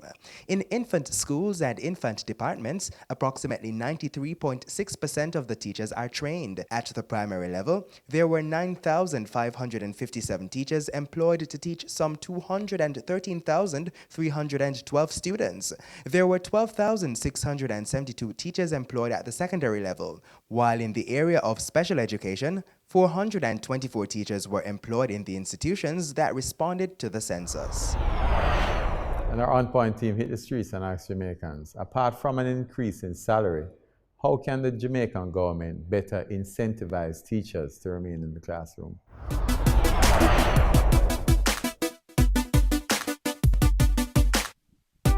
Increase their salaries. All the good teachers are leaving us. Why? Because we not pay them. And them have families to support. One of the things I think that the government can really look at is the fact that the housing. If they can provide housing for teachers, more teachers will stay. Give them smaller classrooms to work with, enhance the classrooms that they're working in, a little bit cooler, more conducive to a learning situation. My son goes to a primary school here and I went into the classroom and it's deplorable. There's dust flying all over the place. So in order to compensate them more, let them feel more appreciated where they're working. Where the teachers is concerned, because I was a student once. So I believe the government them give the teacher them more raise because the teacher them do a lot for the country where the youth them concerned, you see me? So it's a good look, government do the work. Well, I can do it like GCT, no GCT on certain goods and services. That's the best way I say. Probably put in a performance-based incentive, whereas like, you know, if their grade or their class, whatever, gets a certain level of passes, you know, their salary would be commensurate with that. I think the government should subsidize their uniform because it's one of the only government agencies that don't have subsidized uniform. My mother is a retired teacher, so I really don't know if, and I also have a friend who's a good friend who's a teacher. There's maybe offering more offerings in terms of like after you finish doing the government's work in terms of retirement, things like those. That could be a possibility, you know, for something that could be considered in itself.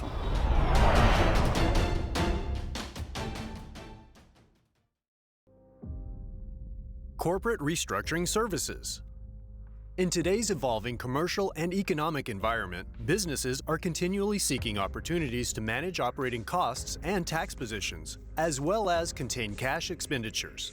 Entity structuring can help achieve these goals, but often presents many challenges for multinational corporations. In addition, the OECD's Base Erosion and Profit Shifting (BEPS) proposals are expected to impact the bottom line of affected organizations and result in some business restructuring. Crow Jamaica delivers an integrated approach to clients' corporate and reorganization needs. Services include simplifying group structures, executing domestic and cross-border transactions including mergers, demergers, disposals, and company migrations, transferring